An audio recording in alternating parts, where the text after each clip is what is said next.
forgot to start recording. Hi. You're finally finishing your Robotics notes DaSH. It's very thrilling. I am looking forward to it. I'm also a little worried because I don't know what to expect. I'm hoping this won't be too terribly long, but we'll just have to see. The last phase, very ominously named, if I can say so myself. But let's put a wrap to the notes of robotics, I guess.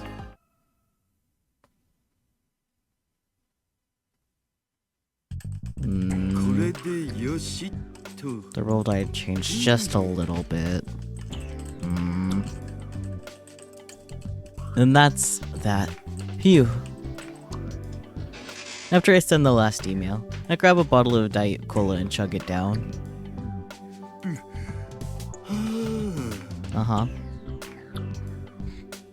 Drinking cola under the hot sun's pretty nice, but I prefer chugging one down when I'm in a room that's super chilly from the AC. It's been 2 days since I got home from Tanegashima. I spent the whole day yesterday with my wife and daughter, which meant I was finally able to return to my castle today. Yes, this is my castle, my hideaway for work, my so-called office. Generally, I do all my work here. If I work at home, I get caught up in little distractions with my wife and daughter. My wife knows about this place, but she doesn't know where it's located. With a job like mine, you never know when there will be trouble. I don't want to get my family caught up in anything dangerous, which is why I haven't told them where I work from. My wife never asks questions unless it's absolutely necessary. She's a good one, alright. So much more than I ever could have asked for. Anyhow, since I've been out for around 2 weeks, I had a stack of work waiting for me when I got back. I've been working at it since this morning, and I finally cleaned it up, which means I could take a breather.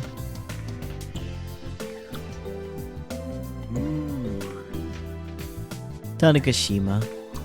I wonder if everyone from the CT Robotics Club's getting back to their regular daily lives right about now. The fact that I was able to meet them was a major plus for me. To tell the truth, during the incident, I had no idea what was going to happen, and I was pretty worried the whole time. I'm seriously glad nothing crazy happened in the end. An email? From who? Okarin. I shouldn't. Okay, calming down. It's me, Okarin. The world line is wavering. Yeah, I noticed that. What? It's from an old friend of mine. The heck does he mean? What's going on? My Pokécom starts ringing, and I nearly drop it in surprise. Okarin is calling me. Honestly, I wasn't expecting Okabe at all, so I'll take it. He rarely goes out of his way to make a call. He really would be the type. Now that I think about it, I feel like he mentioned a bit ago that he'd be visiting America for a little while. Hey Okarin, it's rare of you to call. Also, what was that email about? Huh? The divergence meter? Oh, that weird gadget you made years ago, right? Of course I remember it. What? Okay. Really? I don't really get it, but... Got it. If you say so, I'll look into it. The world line, huh? It was back when we were still college students. He, Okarin, aka Hyoin Kyoma, aka Okabe Rintaro, suddenly started talking about some strange stuff. That our world possesses infinite possibilities, and that those individual possibilities are called world lines. However, we humans are only cognizant of one world line at a time. He said it wasn't like sci-fi movies and novels, where multiple parallel worlds exist at the same time. And apparently, there comes a time once every few years when a significant event occurs, one that determines the current world line. As a result of said event, the future diverges significantly. Once a world line is determined, the events that happen afterward are set in stone to a certain extent. We experience events that are fated to happen and head toward the determined future. A world line cannot easily be overridden by human power. Even if you knew the world line was headed toward an unfortunate future, you wouldn't easily be able to change that. At any rate, Okurin really went full throttle with the Chunibyo back then. He'd go on and on, calling himself an insane mad scientist, even though he was already a college student by then. So at first, I thought all that stuff about world lines was just more crazy talk from him. You know what, fair. But ever since that summer day 10 years ago, when he started talking about his so-called world line theory, he began to change. All of a sudden, he started studying like crazy. He went on to study abroad in America. He made connections with scientists overseas who were known geniuses. That's the kind of person he became, and the message that he just sent me says, "The world line is wavering." The divergence meter. It's a mysterious gadget Okurin built that I can't fathom the logic behind. But apparently, it's a gadget that can display the current world line in the form of a numerical value. Okurin once told me that if the meter is displaying a certain value, then the world line is at peace. But now, he says that the value is wavering. I've never once seen that value change, but according to Okurin, a change in the value signifies the advent of unimaginable chaos in the form of World War III. It's a pretty crazy idea. It certainly sounds ridiculous, illogical even, but even so, I believe it. Okurin is ridiculous, illogical, and insolent in his arrogance, but when he's talking about world lines, I know he's being genuine. And if Okurin's gone out of his way to call me and bring this to my attention, then this could be an omen of a major event, one that could very well change the world line we're on. I decided to check a certain forum to start with, @channel. I'm not talking about any regular old forum, of course. There's a special forum people in the same trade as me, hacking that is, used to swap information.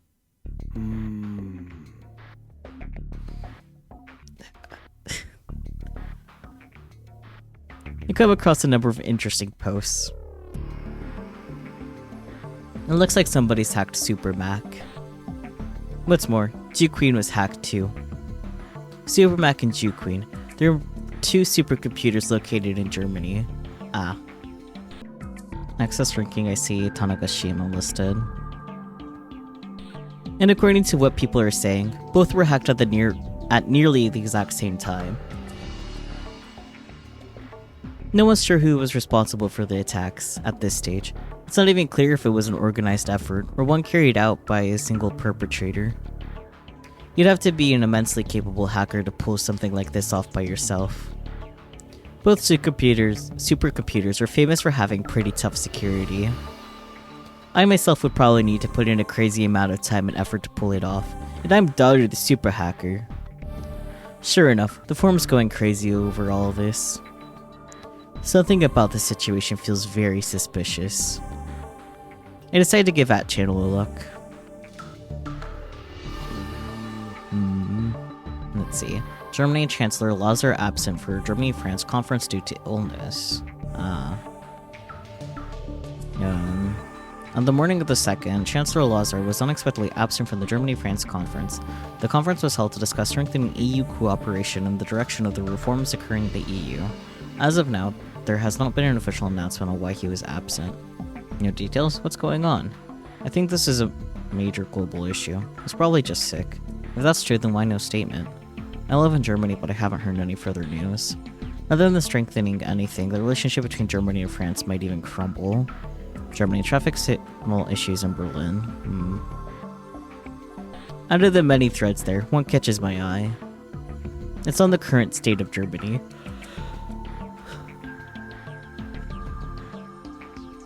Apparently, there's a massive infrastructure crisis going down there right now. Its public transportation systems, gas supply, and water supply have all been hit. There are a ton of tweets on Twitter about the situation too. Is there any other info about what's going on? I hurriedly head over to the TV and turn it on. Looks like the first Japanese report on the situation has just started. I repeat, we have received reports of a major crisis currently occurring in the city of Berlin. Reportedly, this crisis may have been caused by a large-scale terrorist attack.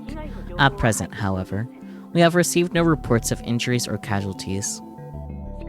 Nonetheless, in response to the state of affairs, the Japanese government has issued an alert advising those intending to travel to Germany to remain cautious. As a result of this, travel agencies across the country are receiving cancellation calls. The hell is going on? The scale of the situation has surged, and almost immediately too. If Germany's infrastructure has fallen into chaos right now, this issue is massive enough to be directly affecting people's lives. And all of this came right after 2 supercomputers in the same country were hacked. Could the 2 incidents be related somehow? They said this could be a terrorist attack on the news, but if that were the case, the criminals responsible would have already made a declaration claiming responsibility.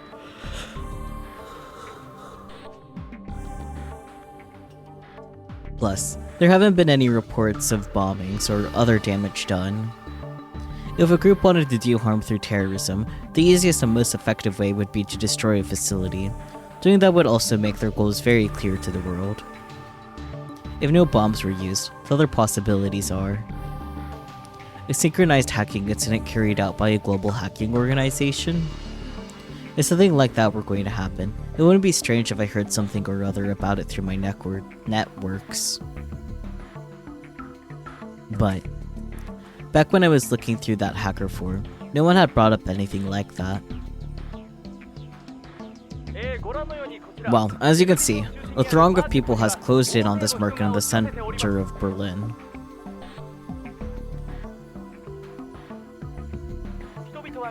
Everyone here seems desperate to buy up all the mineral water, gas cans, and other commodities they can get their hands on. Scenes like this are quickly becoming common throughout Germany, it seems. In certain other areas, riots are occurring though the German government has been slow to respond to its citizens' criticisms.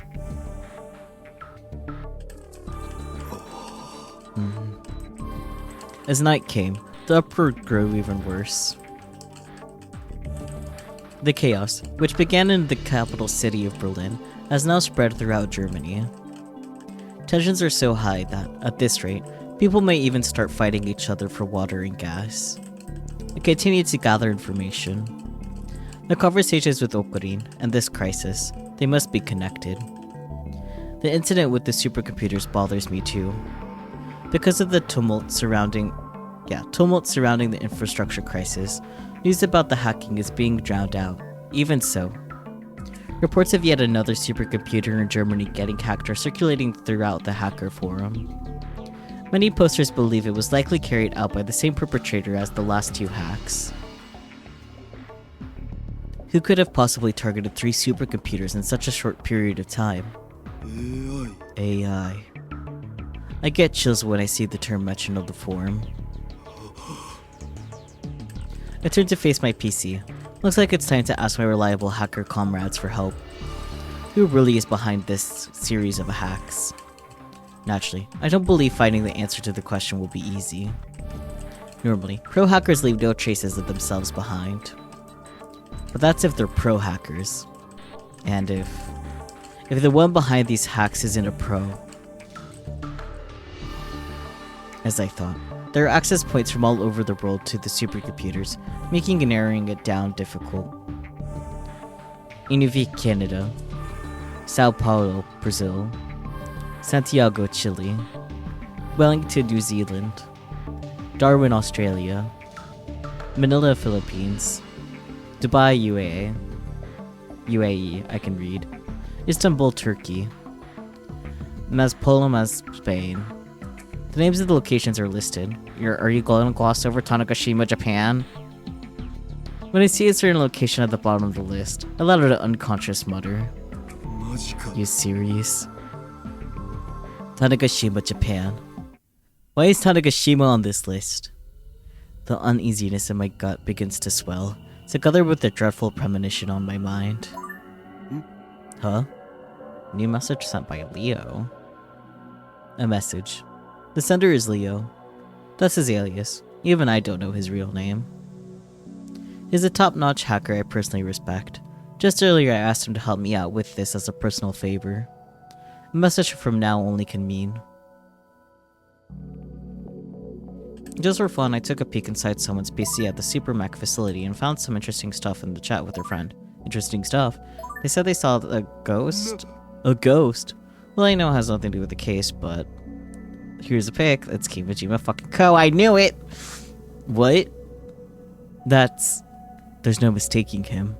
Kimijima Ko. This fucker. Seems like an AR. When did this happen? Timestamp is from about 24 hours ago. It's way before the incident started, so probably doesn't have anything to do with it. Heh, hope it gave you chills. Hope it gives me chills, you say? Chills is underselling it! 24 hours ago? 24 hours ago, I'd already returned to Tokyo. By that point, Kimijima Ko had been seen in Germany? I practically retrieved my luggage, which I left in the corner of the room, and sit back down in front of my PC. The data I recovered in Tanegashima. That was Kimijima Ko's data, no doubt about. No way. There's no doubt about it. The data I brought back from Tanegashima was Kimijima Ko's. But after re-evaluating that data, I discovered the truth.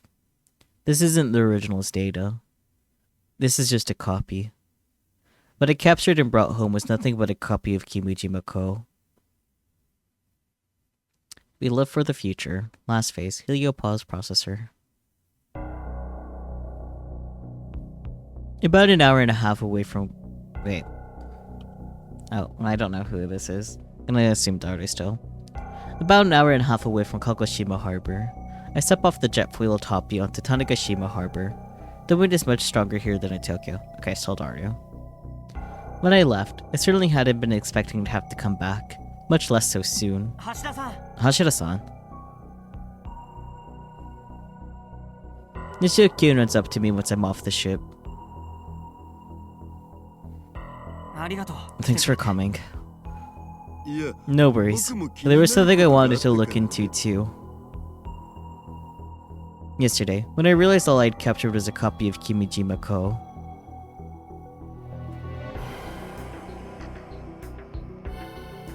I was in a daze over everything that had happened. All of a sudden, I got a call from Yashio-kyun. Hashira-san. To be honest, all that was on my mind was the terrible premonition of what was to come. I answered him with dread in my heart. As I had expected, his tone was frantic. We have a huge problem. The robots that were brought here for the festival are... Oh. By that point, that premonition of mine was already taking on a clear, unmistakable form. The robots are revolting. Well... Can't say this was on my robotics notes bingo card. A robot uprising. I already had the incident with the supercomputers to contend with, but the news from Yashio-kyun solidified my next decision. I'd head back to Tanegashima immediately. The Haneda and Kagoshima airports were a disaster. I didn't even know if the plane was actually going to fly until the last minute. In the end, it didn't, so I switched over to a ship. Yashio-kyun warned me that there was a robot uprising going down. Perhaps as a result of that, none of the computers at Tanegashima Airport can be controlled for one reason or another. Thus, all flights were cancelled. I'm glad you came back, even though it probably wasn't easy. I really appreciate it. Follow me, everyone's waiting.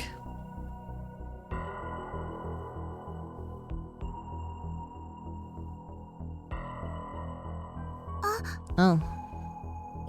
And if it isn't Hashira-san. Everyone's gathered here.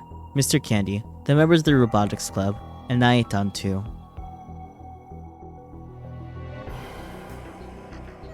You're here. Thank you for coming all the way back over. It's not like I was waiting for you or anything.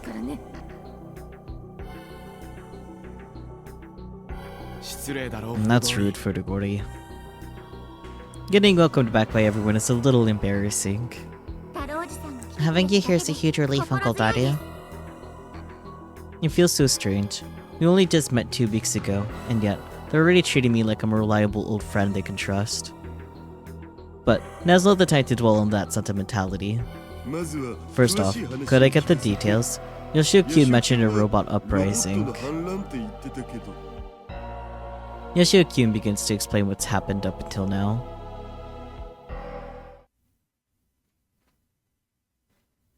It was the day after I left for Tokyo, September 1st.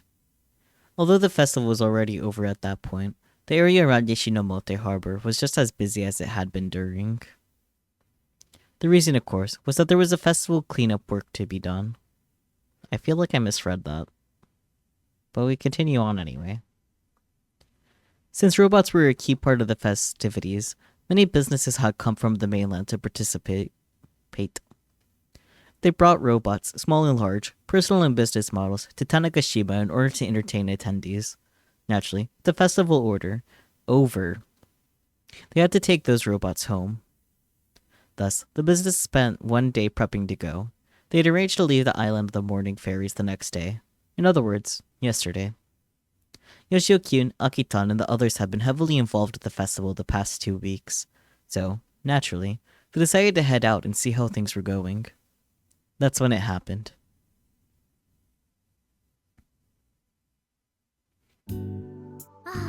Oh man, the festival's already over, huh?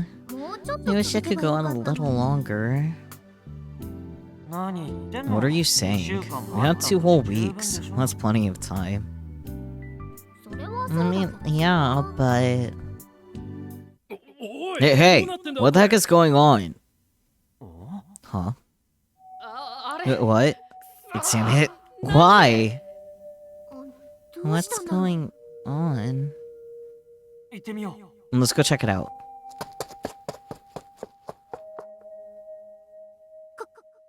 Kai, there. The robots are moving by themselves. Shouldn't we stop them? I mean, yeah, but we can't deal with that many of them. Shit, everyone, get back! Look out, you're going to get crushed. Kai, who's controlling it? I don't know, but we need to get away from it now. But... just hurry.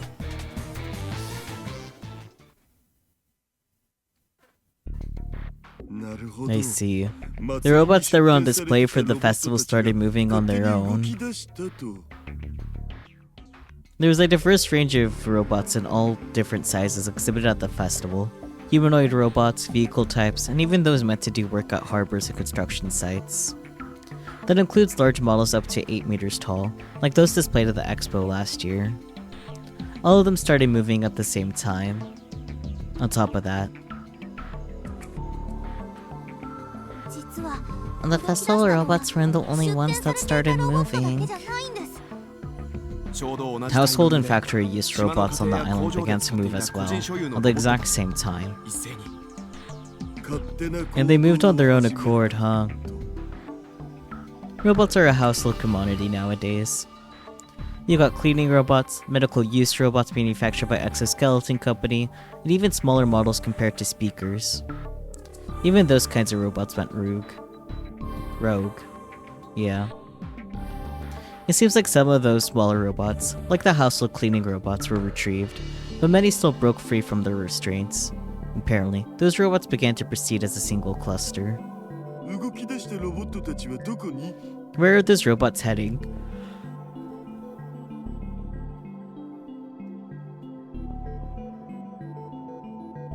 Naitan pulls up a map from her Pokecom and shows it to me. They're heading east on the Prefectural Road 75. Was that sound effect necessary, game? Prefectural Road 75 is a road that runs east to west through Tanegashima from Nishinomote. I figured we need to stop their advance for the time being, at least. With some help from public officers, the police, and the Young Persons Association, we're able to set up a barricade at that point. So at the moment, the robots are... Yes, they stopped at the barricade. Is there not any way to retrieve them now while they're still stopped? When the robots detect humans approaching, they begin to make threatening movements. In other words, if you were to carelessly approach them, you'd be attacked.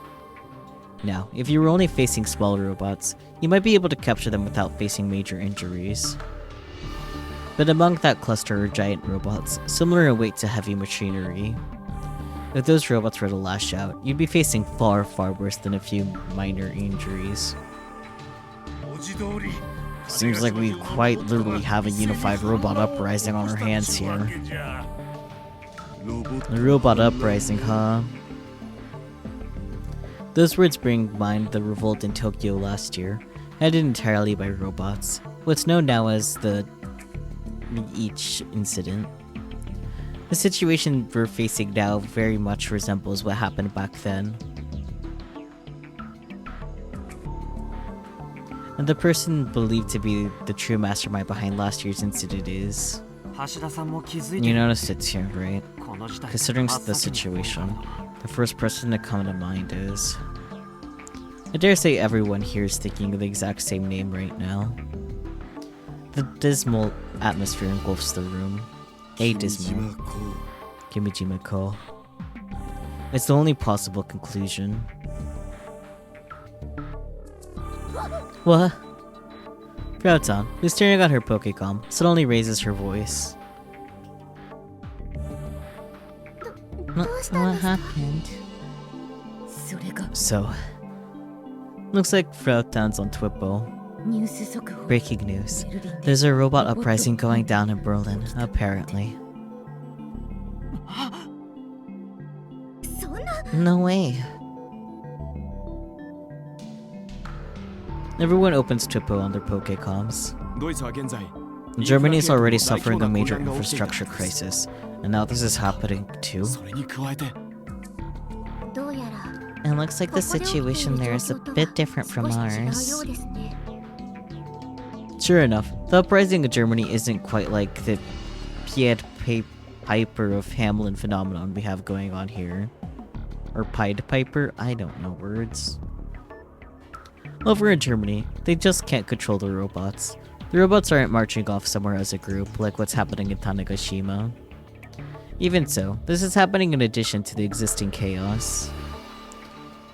Most likely, the crisis is only going to be amplified as a result.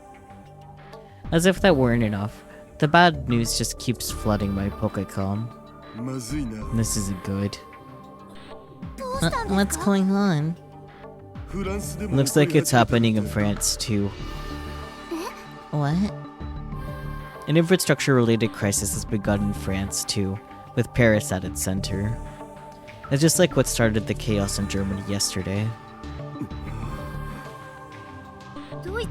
Is Kimijima Kou responsible for what's happening in Germany and France too? Sure he is not. They captured Kimijima Kou back during the festival, SMH. Yeah, right, Hashida-san?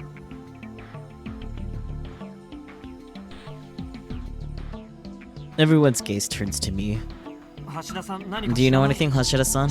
If you do, please tell us. It certainly captured his data after he caused the last incident. I've got that data under lock and key. See, he doesn't have anything to do with this incident. However, that data was a decoy. What? What do you mean? He's the one behind all this. Kimijima Kou still exists.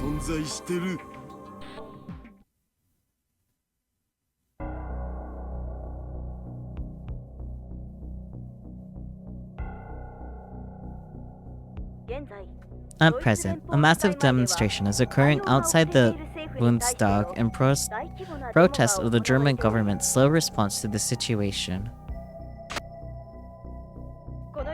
What's more, with transportation systems paralyzed across Paris, the city has fallen into a state of pandemonium. We have received reports that looting, among other illegal activity, has begun to occur citywide. with both the city's water and gas supply unstable, the level of anxiety among Paris's citizens is reaching a boiling point. In addition to the ongoing crisis, rumors are spreading claiming that access to Pangea, a supercomputer located in France, has been lost. Though a connection to the case at hand has been suggested, the current state of affairs will likely make investigation an extremely difficult endeavor. An extremist group, IDSSA, has uploaded a video claiming responsibility for the chain of crises. In the video, they state that each and every incident is a righteous act of God, born of His will. However, it is very likely that the group is aiming to gain notoriety by taking advantage of these incidents. At present, neither the Prime Minister nor any government leaders have held any press conferences in regards to the current situation. A source close to Press Secretary Gunther has informed the press that German Chancellor Lazar cannot currently be contacted, but this has not yet been confirmed. We have just received a report that PIS Daint, a Switzerland supercomputer ranked one of the world's best, has been illegally accessed.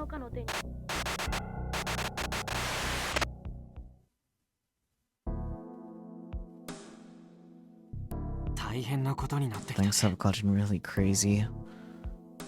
We decided to return to the former robotics lecture venue into our headquarters so we could work out a plan to turn the situation around.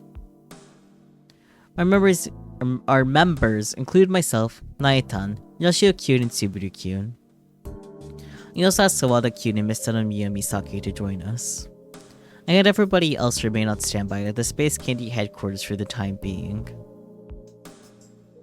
News programs all around the world are covering the ongoing crisis in real time. And yet, not a single outlet has discovered the source of the chaos yet.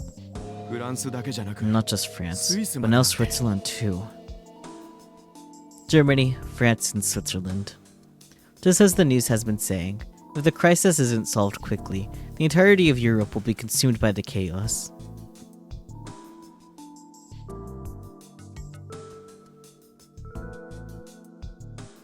And if that happens, the maelstrom of chaos will spread across the world in the blink of an eye. To wreak such widespread havoc in such a short amount of time would be impossible, unless said havoc were brought about by a rather large-scale organization. But as it stands, I have not received any information suggesting such involvement.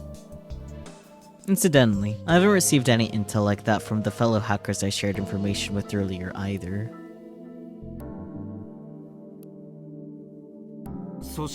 And this is an organized crime then. And this isn't something a group of skilled technicians could accomplish. An exceptionally advanced AI, on the other hand. So it's gotta be Kimijima Kou then. Hello. What are the chances that other similarly advanced AIs exist? Well, an acquaintance of mine happens to research AI. Though she looks like a child, she's actually a woman even older than I am. I've known her for about 10 years now. Maho. Apparently, she's never so much as heard of an AI capable of doing all this.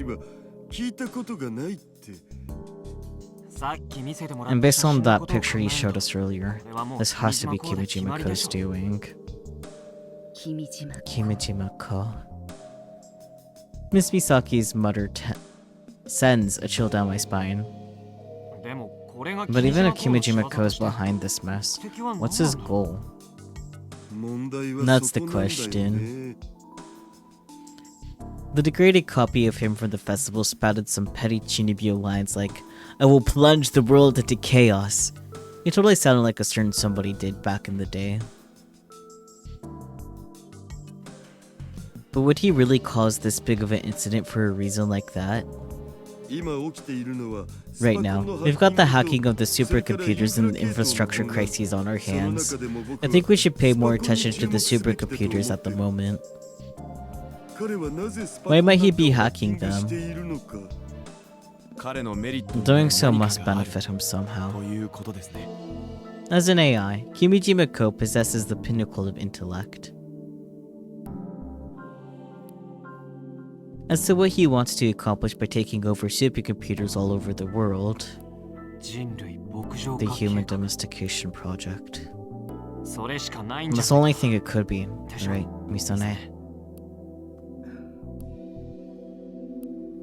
The Human Domestication Project was brought up in the Kimijima reports, which the man himself disseminated years ago. The idea is to shrink the human population to a tenth of its current size, turn the remainder into servants of the elite, and work them to death as though they were livestock. In doing so, the so-called One World Order would go into effect. It's a plan by the Committee of 300. It's a plan the Committee of 300 has been dreaming of carrying out for close to 100 years. Why do you think that, Yashio-kyun?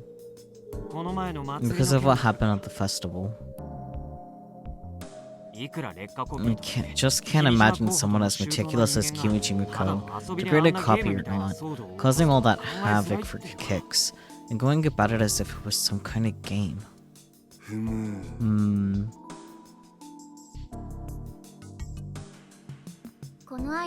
So you're saying that what went down during the festival was just an experiment? Even if the elite gain control over humanity, they still need to force them to listen to what they say. If they were able to show people illusions, that means they could send messages directly to other people's brains, right? Send those people powerful messages over and over, and maybe you'd be able to take over their thoughts. Basically, brainwashing. A faint grimace rises to Miss Sanomiya Misaki's face. In the past, she herself was brainwashed by Kimijima Ko. It's just as Yashio-kyun's suggesting.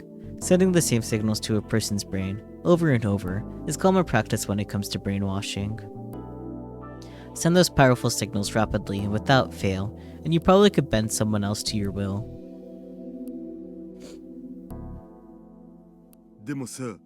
But to proceed with the Human Domestication Project, the population would need to be thinned out.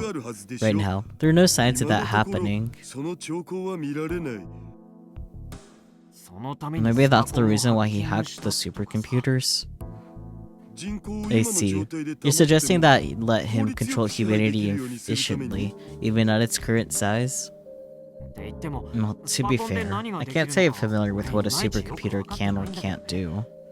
That's fair. But at any rate, I feel like if you had supercomputers powerful enough, maybe you'd be able to efficiently brainwash and control the population without having to make the effort to reduce it. And once you've taken control, it'd be pretty easy to manage the population, right? If it's too high, you could have it reduced. Too low, and you could have it increased.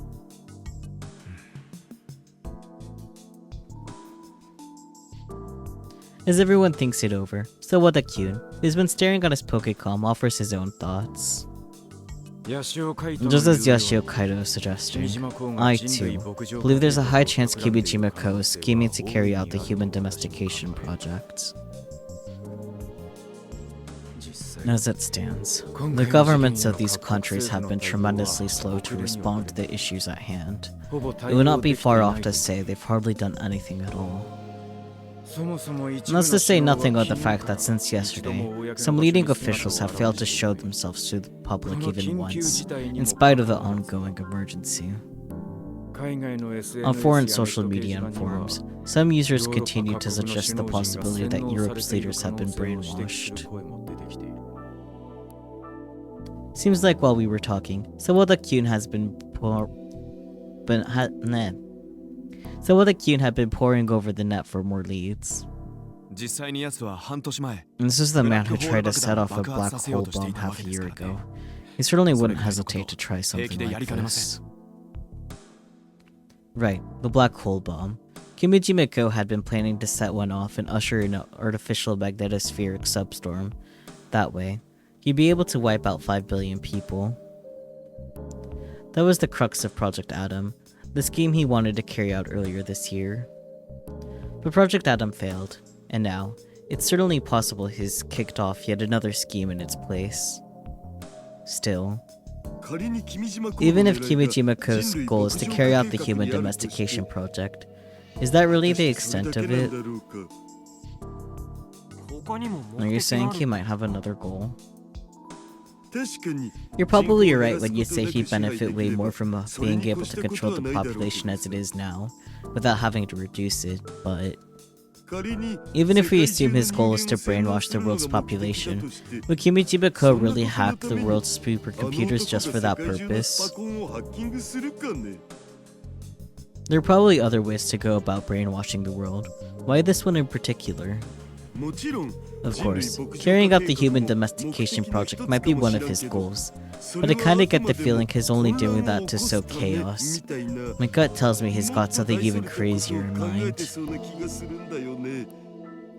Does a goal crazier than controlling humanity even exist?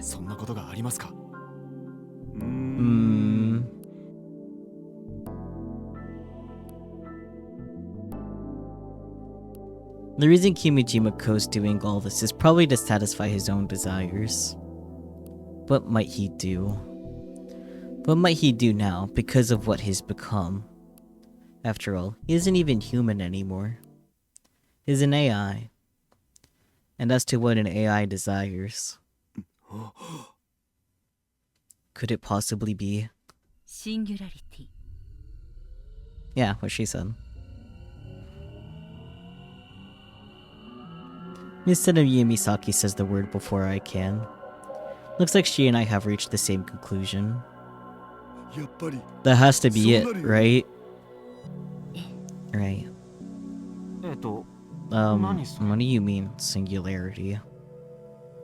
Most of the others have blank looks on their faces. It's not a concept they're particularly familiar with. It's also commonly known as technological singularity. Sorry, I'm not really following. Once an AI surpasses human intelligence, its technological advancement accelerates, leading to rapid evolution for all of civilization, such as the idea behind singularity. And what happens to us when AI surpass humanity? It could lead to a world where AIs control the human race, or, if they deem humanity unnecessary, they could wipe it out.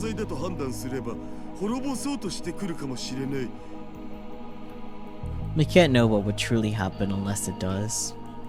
But those are incidental factors. I think Kimijima Kou just wants to pursue the possibilities.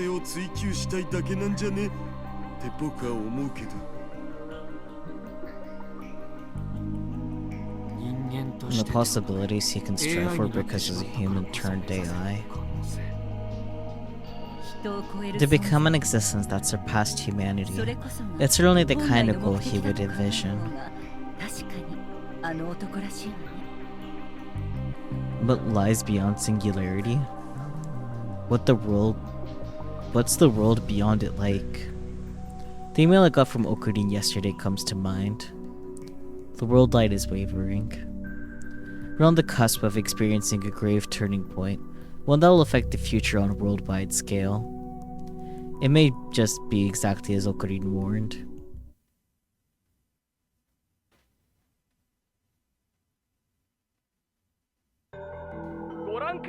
Please take a look. With the continued crisis in Berlin, riots have started in several areas. As God's messengers delivering punishment, we pour our wrath upon London, Rome, and Madrid. Due to each nation's government not functioning, some reports claim that this is a global terrorist attack. The information is incomplete. Finally, God has decided to rain down arrows of judgment upon us. In the end, the only ones who will survive are those who practice what we teach.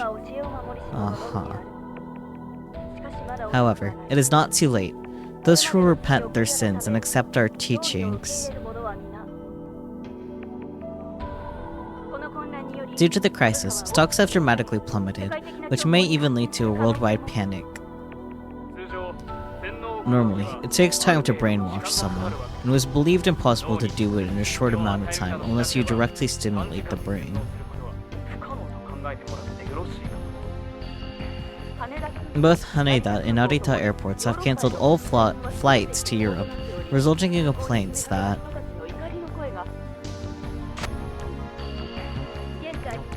currently, there are multiple riots in the city of Paris. However, the government still has not declared the situation to be an emergency. This is a high-frequency active auroral research program, aka HAARP, a device that generates a strong electromagnetic wave. Some even say that this is a brainwashing device. An agent I know from the Pentagon reported that HAARPs have been hacked and hijacked. Oof. As you can see, currently in cities like Geneva and Zurich, a strange phenomenon is ongoing where robots are moving around on their own. We just received new information. Huh? It's China. Riots are now occurring in China, with Beijing at the center. We also received news of a transportation crisis and that some robots are also going out of control.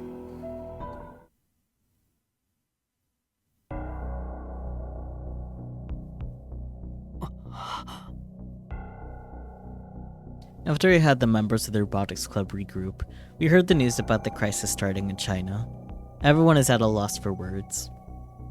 The damage is spreading a lot faster than we thought. And each event further proves that the conclusion we came to earlier is true.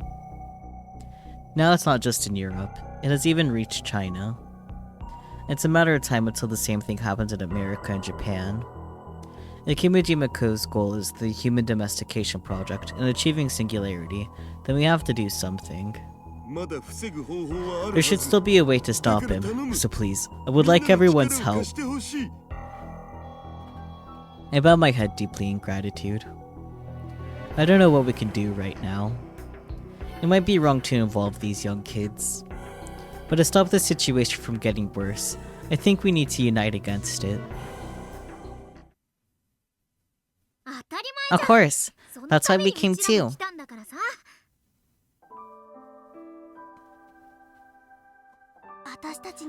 I don't know what we can do, but if there is something we can help with, please let us know.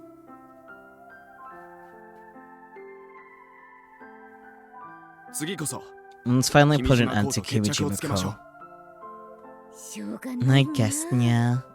Why is Frau meowing? Let's do it, Hashira-san. Everyone. There's no hesitation in the light of their eyes. To me, that is the light of hope. And these are good kids, right? I get why you rarely come back to Tokyo. Dad always complains to me about it. I was right to come to Tanegashima this summer. Because I was able to meet you guys.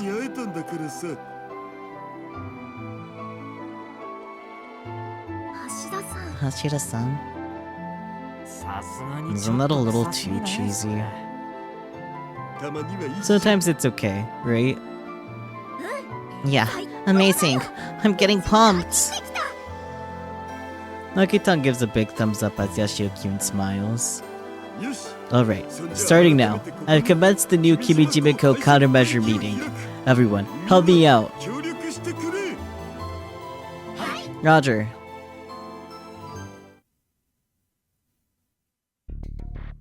The problem is where could Kimijima Kou...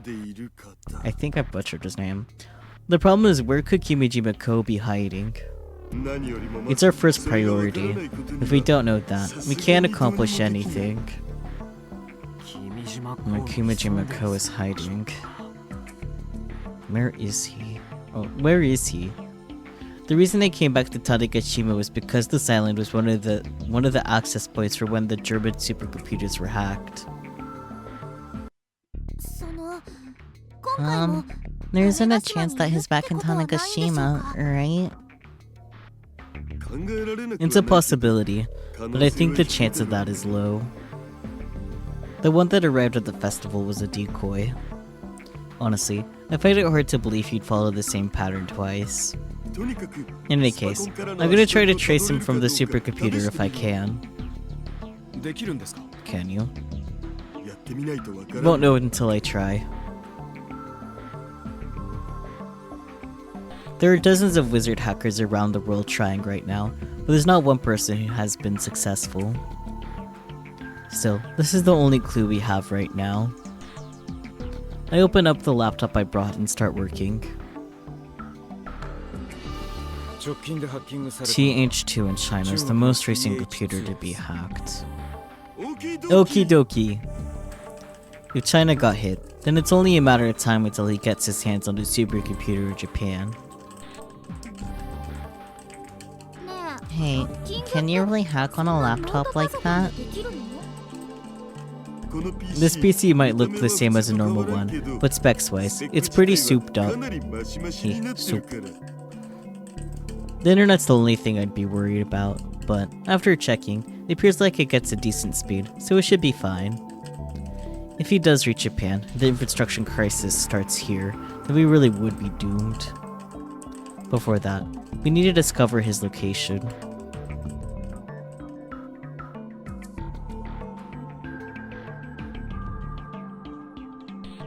I wonder how much time has passed since I've been staring at the screen. I came prepared, but this is quite difficult. でも But もうすぐ if I can just grab on the tip of the tail, just a little bit more. A little bit. くそ Damn it. I pound my fist on the table and put my head down next to it. ダメだった。 It didn't work. I nod with my head still down. くそ Damn it, I was so close. Right as I'm about to grab the tail, it slithers away. Feels like he's just taunting us for making a move. Well, he probably actually is taunting us. Let's drink something and calm down. You like cola, right, Hachida-san? ありがとう Thank you.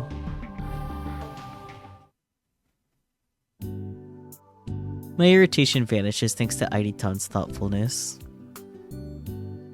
I downed the cola real fast. Not enough liquids and sugar. Nishio-kyun and Aiditan are both drinking fruit sour melon. それまだ Is there more of that? あるの May I have ね one? I almost asked to finish Aiditan's drink, but stopped myself. Here you go. Aiditan gives me a fresh fruit sour melon, and I down it fast again. It's good, but I don't feel fully satisfied. あれ Huh? Having calmed down, I finally noticed something. Some of the members are missing. Akitan, Suburi-kyun, and Juntan are gone. ああ。 Nah, the three of them said that they'd be leaving for a bit. I think they have stuff to take care of back home. そっか I see you.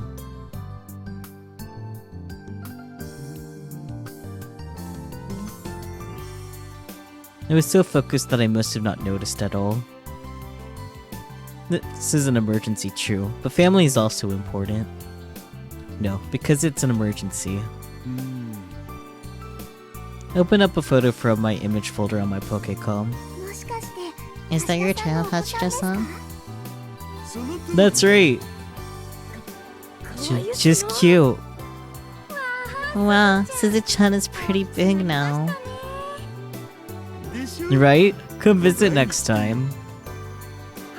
Yeah, that sounds good.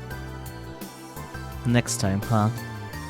If the situation gets worse, there may not be a next time. よし Alright, let's get back to もう work. 一頑張りするか I sit in front of the PC again. And my hands freeze. 頑張るのはいいけど Getting back to it is good, but returning to the same thing would be a waste of time. 時間を確かにそうかも That しれない could be け true, but ど。でも、 are there any other ways to approach it? それは Is there something besides the supercomputers that hints where Kimijima Kou is hiding? I wonder, why did all the robots go out of control in the first place?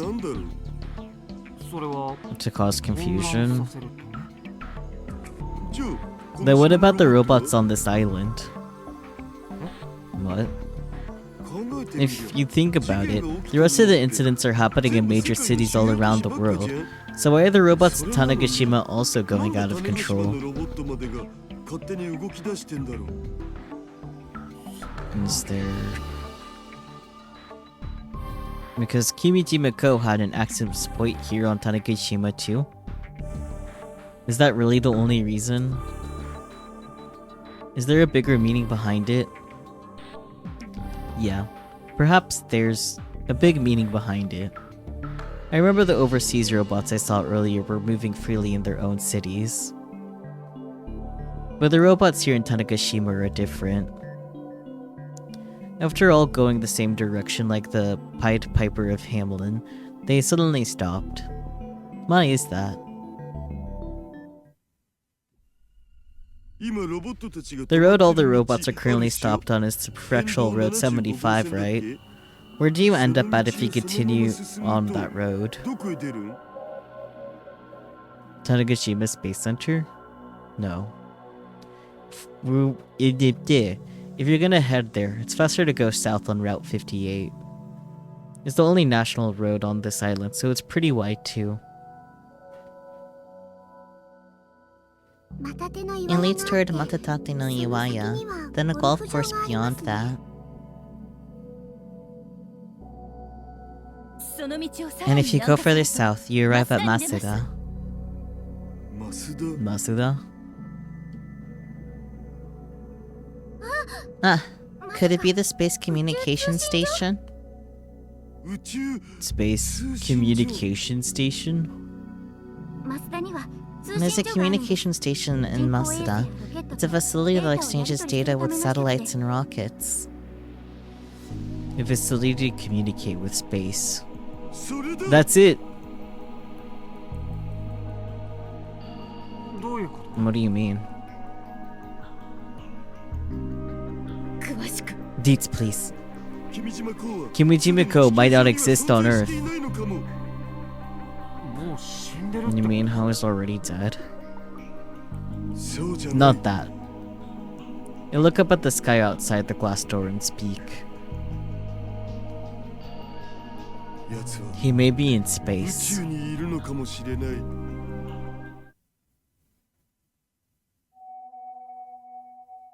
September 3rd, 2020, 9 p.m. Yesterday on the 2nd, the robots that suddenly sprung to life stopped just short of the cash bridge on Route 75. The nights on Tanegashima are dark. There are streetlights in city and residential areas near the national roads, but the darkness lurks just one street away. On nights with no moonlight, it's so dark you can't see a single meter away. In that darkness, the robots, ranging from small to large, blocked only by the barricade, look like a robotic graveyard. Bleh. それにしても全然 Man, 動かね they えな really aren't moving at all. 気を抜くなよ Not い letting つ your 動き出 guard すかわか down. んねえぞ Never know when they'll start moving. There it is. Ugh. Along the road to Tanegashima, there are many charge stations for public use. Along the inside of the road is set a non-contact charge panel for electrical cars and robots. And that's where Mitsuhiko and the others currently wait. In other words, the robots are recharging right now. During that time, working with the police, Mitsuhiko and the others set up a barricade. It may appear that if there's enough time for this, there will be time to destroy the charging facility, but if they move any closer, they risk being attacked. They cannot afford to take the chance. 俺ちょっと I'm gonna get 近づいて closer 様 and 子を take a look. However, at that moment, one of the young men loses his patience and slowly starts to walk that way. おい気をつけろよ Hey, be careful! The young man gets about 10 meters away from the robots. Not that moment. Okay, we're seeing both of Mitsuhiko's eyes. Nope. Nobody, nope, nope, nope. Not that moment. Yeah. With high and low pitch machine sounds, the light emitting diodes on all the robots react at the same time. Holy cow. Mitsuhiko has some carelessness in him too. He knew that other young men have tried to get closer multiple times. But each time, the sensors on the robots noticed them nearing, and they would prepare to retaliate. So this time it would be over too soon, or so he thought. However... What? This time, it doesn't appear that the robots will stop. Rather, they start moving crazily, as if they'd never moved before. Does this mean they're done charging? The scene looks like a riot. The robots all move to gather near the barricade. They're going to break it down! There's some giant robots used for factories and farming. If those all rush forward, it's only a matter of time until they get through the quickly constructed barricade. Damn it! What do we do? Stop them by any means? Just bring over the heavy machines! In the end, they had 3 heavy machines with power shovels on standby.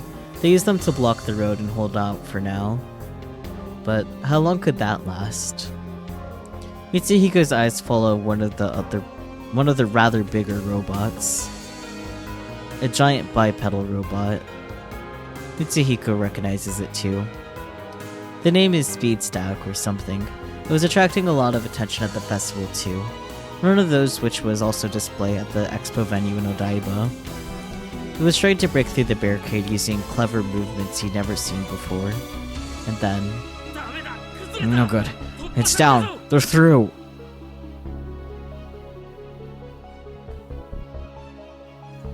The barricade collapsed. With Steed Stag on the front, the robots resumed their march. The others make their stand in the middle of the road, revving the engines of their heavy machines. Bring it on! However, in front of the Speed Stag, where the heavy machines are useless. Even the heavy machines are useless. Words reading. Uh-huh. Are you serious? The Speed Stag bangs through the heavy machines, moving at blinding speeds. They fall like dominoes. There's nothing they can do. No one expected they would break through that easily. Whether it's being managed by AI or something else, the heavy machines proved no match for the Speed Stag. This sucks. I guess we have to rely on them once again. Mitsuhiko takes out his Pokécom. I'm counting on you. CT Robotics Club.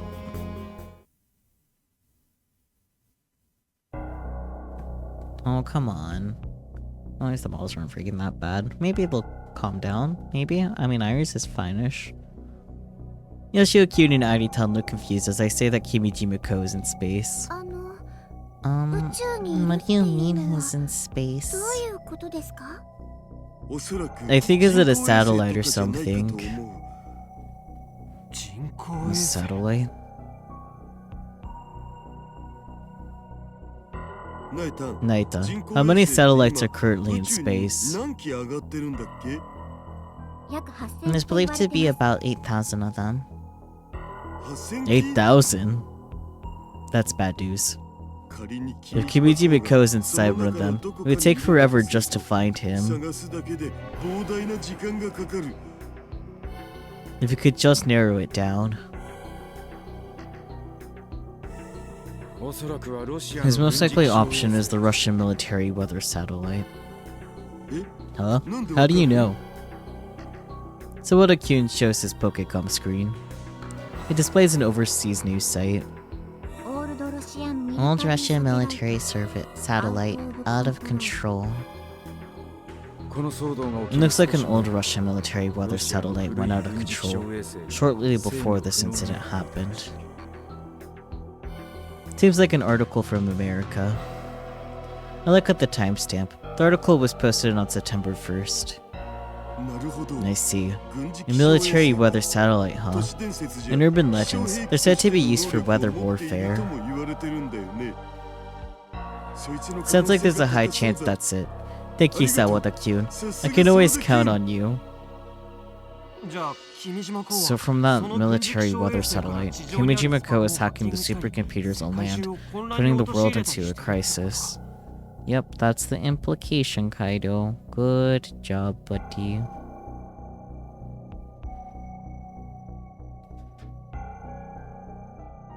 To that end, the space communication centers are used as windows.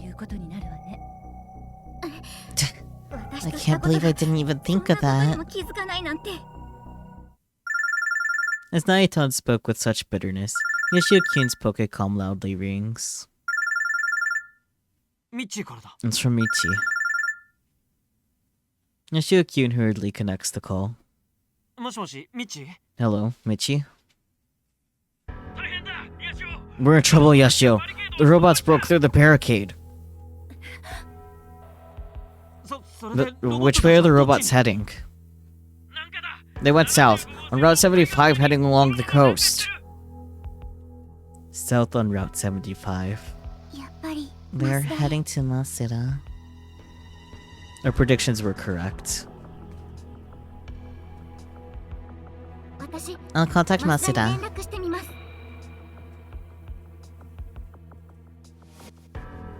Naiton takes out her Pokécom and calls them.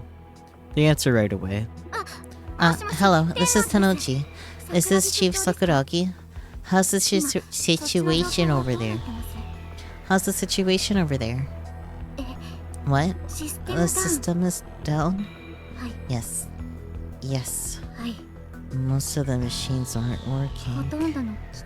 Oof. Seems like the problem is already underway. Let's leave handling that situation to Naiton. No, everyone is gathered up. Mr. Candy arrives in a rather rushed manner.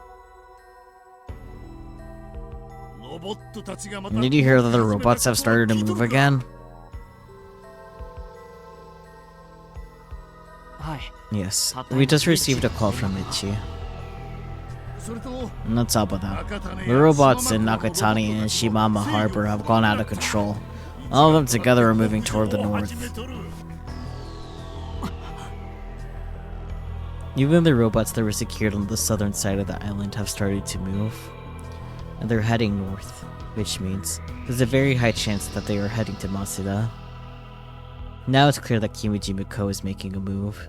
I wonder what the robots will do at Maseda. Destroy the communication center? No, I'm pretty sure that, out of all the space communication centers, Kimijima Kou is using Maseda as a hotline to Earth, so he won't destroy it.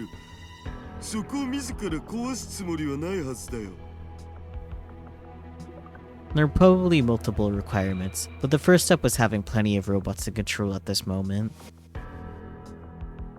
And since it's a remote island, it's difficult to dispatch help. Perhaps he chose Tanegashima for either one of those reasons. Maybe he caused an incident during the Gun Festival to aid in the timing. Everyone felt safe after the incident came to an end. That was his strategy. Or it was just to ridicule the people of Tanegashima who'd humiliated him. Regardless, he won't destroy the place. Then, what exactly is he trying to do? Dates, please. Well, that's new. A model popped in and the model stabilized. I'll take it though. Hijack the communications center. That's the only possibility. Naiton is still talking to the chief of Maseda. It might be better to evacuate the workers of Maseda right away. The system is down. Isn't restoring it the main priority? Right now, Kimijima Kou will be using it however he wants. But if the robots coming from the north and south unite, they won't be able to even go outside. Even with that said, it's still the only place we could access Kimijima Kou. What if there are victims because they didn't evacuate? And you're saying that the robots are going to kill people. The odds are in zero for that happening. There were no deaths by robots during last year's incident in Tokyo. Well, that's true, but... Sawada Kyun's the type who tends to stay cold-hearted. He's experienced a lot more. Still, I can't tell them to risk their lives to protect the place. Maybe I just don't have the courage to tell them. Currently, there is no way to take the place back if it were hijacked by robots. If the human domestication project is executed, there will only be more victims. Sawada Kyun is right. But even if this system is restored, there's no guarantee that we could get control back for Kimijima Kou. Hello? Chief, wait, Chief Sakuragi. Naitan raises her voice at the person she's talking to over her Pokécom. What happened? He hung up. They reported that the robots were heading their way, but then... He said he and one other technician will stay behind to get the system back up. The other workers are now evacuating. Maybe because of what happened with TNSC half a year ago, the chief won't let him get away with whatever he wishes this time around. I'm going to Masuda.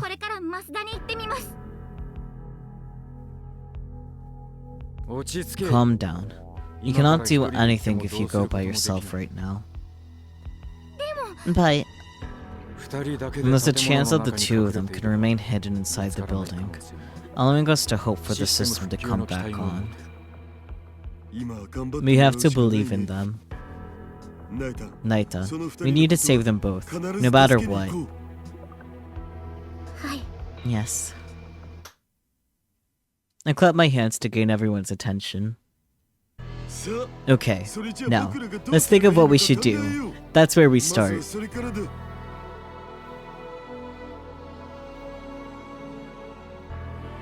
Yeah, it'll be okay. If we all work together, I'm sure we can do it. Nishio nods right away. With those strong words, it feels as though the whole room lightens up. Alright.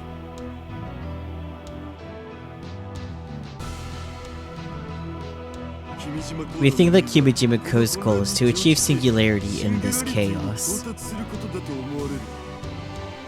Everyone nods. And maybe before that, or maybe at the same time, he'll execute the human domestication project as well. An AI that reaches singularity transcends humanity, which means there will be no way for us humans to stop him. Since he is still causing chaos everywhere, he hasn't reached singularity yet. There's only one thing we should do. Stop Kimijima Kou from reaching singularity. Nothing else matters. The problem is how. If he is in a military weather satellite, there's only one way for us to access it, and that's from the facility in Masuda. We could think about how to get past the robots later, but... even if we reach him through the communication center, there's also the problem of how to defeat Kimijima Kou. Can you physically destroy the military weather satellite? For example, change the route of another satellite that we control to forcefully ram it. Or shoot an ICBM from some country. I'm not sure that's even possible though. Is a physical attack even possible? How about it, Sawada Kyun? Sawada Kyun squints at my simple question. I'm sure he knows someone he can contact among America's core people. I see. I'll ask around. However, I cannot promise anything. While I'll look into it, please consider another plan. Okie dokie. Sawada Kyun quietly leaves. I trust him to handle it. What else could we do? How about another antivirus, like last time? Knowing that guy, I doubt the same plan would work twice. This is an opponent about to hit Singularity. We should approach this assuming that regular restraining programs won't work this time. Though having it ready would be wise. I mean, I was the one who made the antivirus anyway. Still, we need a stronger idea to stop Kimijima Kou. Suddenly, an idea hits me, but no way. Would it even be possible to do?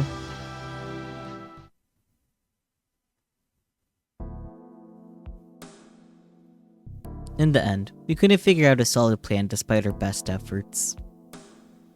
Maybe he's always one step ahead of us. The thought goes through my mind. Of course, I could just be overthinking things, and it might actually work depending on how we do it. If we tried multiple approaches, there's a chance one of them might work. However, there's no room for failure. We only have one chance. This guy's always causing problems for everyone else. Yep. Here in the Piccadilly Circus, London, most store windows have been broken and items are being taken. And while we were figuring out, the situation keeps getting worse. You've been in and out. You're keeping up. Okay. Due to rioters believing the blame falls on robots for the whole incident, many robots have been destroyed. The impatience from time slipping away is getting to us. Besides the two who stayed behind, Mazda has finished evacuating all the workers. I see. However, some robots are already inside the premises of the communication center. It's just a matter of time until it's hijacked.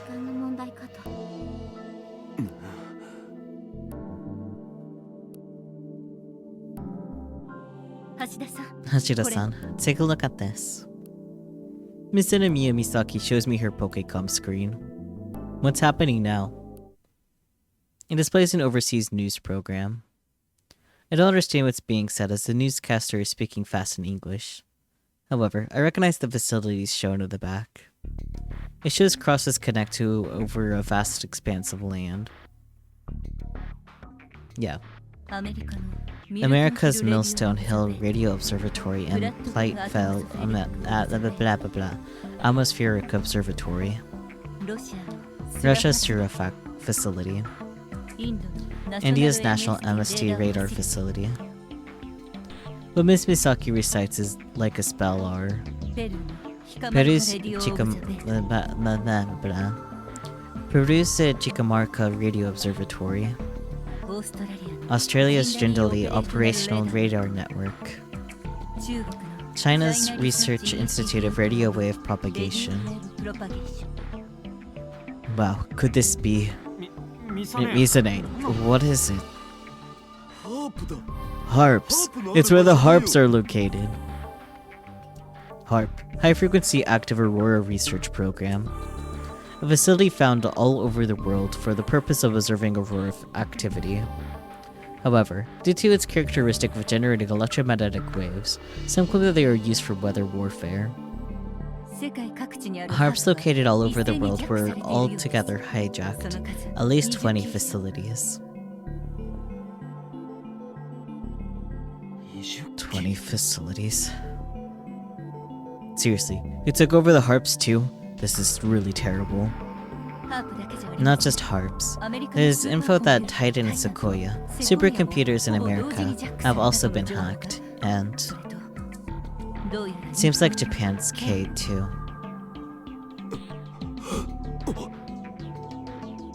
His hands have now reached America and Japan. This also means Kimijima Kou is now really on the move. This is all hearsay, but so far only some leaders are believed to be the targets of brainwashing. However now, HARP-related facilities all over the world are in his hands. If he achieves singularity, It's beyond certain that the electromagnetic waves will be generated across the world to brainwash people. When that happens, all that's left for us is a world not controlled by the ruling class, but by Kimijima Ko, an AI that surpassed humanity. Look at this. All forms of public transportation have been suspended. There is major chaos at Shinjuku Station, and things are quickly becoming dangerous. Currently there are no plans to resume. Also, fear has spread that many people will be unable to get home due to the lines at bus and taxi stations. At the supermarkets near the capital, not just drinking water and portable gas tanks, but food also appears to be sold out, causing many to voice their worries aloud. However, the government has remained silent throughout this crisis. I frantically checked Twipo. Crisis in Germany has not died down. This can't be good. I've been told to stay inside my hotel since yesterday, but I have nothing to do. Everything outside looks like a crisis. Germany is done for real. There was no need to search. I live in Berlin and goods distribution is completely down. Because of that, people are buying up the markets and goods are running low. If this continues, it's gonna get very dangerous here. Everyone everywhere is talking about it.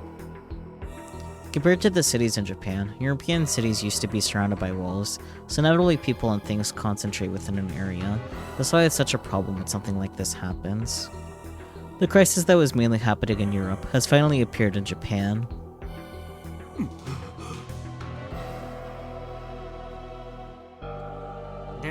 Give them a call. Huh? You're worried about your wife and kid, right? Thank you. Yes. Yes. Try to stay inside as much as you can. Yes. We are good over here. Thank you. I hang up the phone and take a breath of relief. How are they? Fine. They're good for now. Okay. I'm glad. My wife was ready for this to happen because I had a chance to talk to her before coming here. Of course, even if that's the case, I don't feel easy about it. The stores are being ransacked. There's smoke coming from all over the city. Checking the TV reveals that riots are happening in some parts of America. It looks like the people of Japan are still keeping their cool, but you can't guarantee it won't soon look like America. Huh? What? Suddenly, the video playing on the screen turns black. And then... What is this? We love an ominous countdown. It's a countdown. We understood what it meant right away. It's the time we have left. At 9, 12 hours from now, it's when the counter hits 0. That is at midnight in GMT. And then, when that count is 0, he will achieve singularity and... We stand there at a loss for words after the countdown suddenly started. I'm sure people all over the world are in more of a panic. Hashida-san. Hashida-san. Sawada-kyun returns. Right now, the only hope we have is Sawada-kyun. But he looks pretty desperate. How did it go? Sawada-kyun slowly shakes his head to the left and right at my question. I'm no good. As I expected, the leadership in every country is disorganized, in no condition to communicate. I see.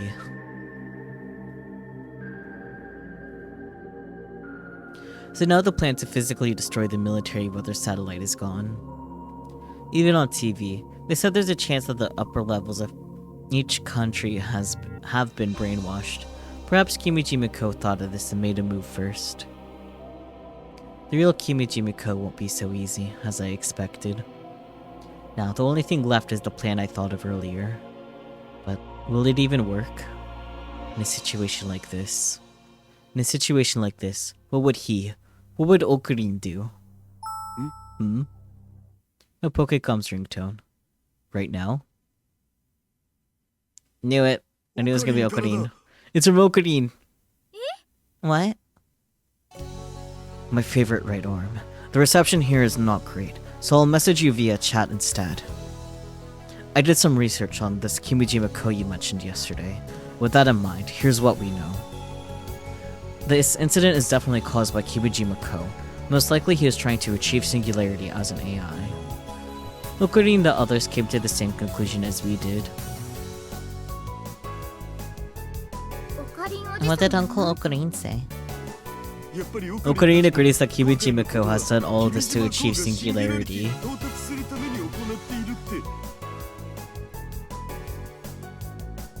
Considering what's going on right now, it won't be easy to take him down. In fact, if you were to stand against him, there's only one way it will work. If you were going to stand against him, that is the only way it will work. You already know what it is.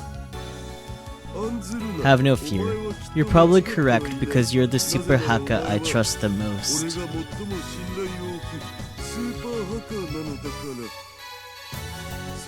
And you have your own crew, a strong crew, the lab members. And the new friends you have around you as well.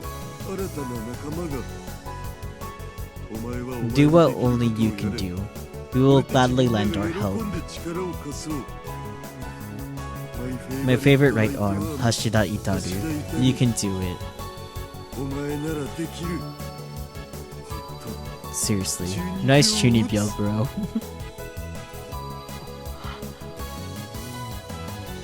Everyone is looking at me. I see a quiet fire burning in their eyes. Just as Okarin said, I have my friends. And the lab members I can rely on, if they lend me their strength. I don't really know if this will work, I say, looking at everyone around me.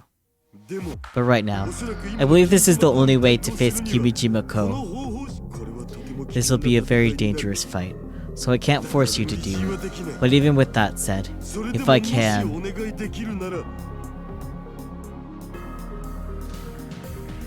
Of course.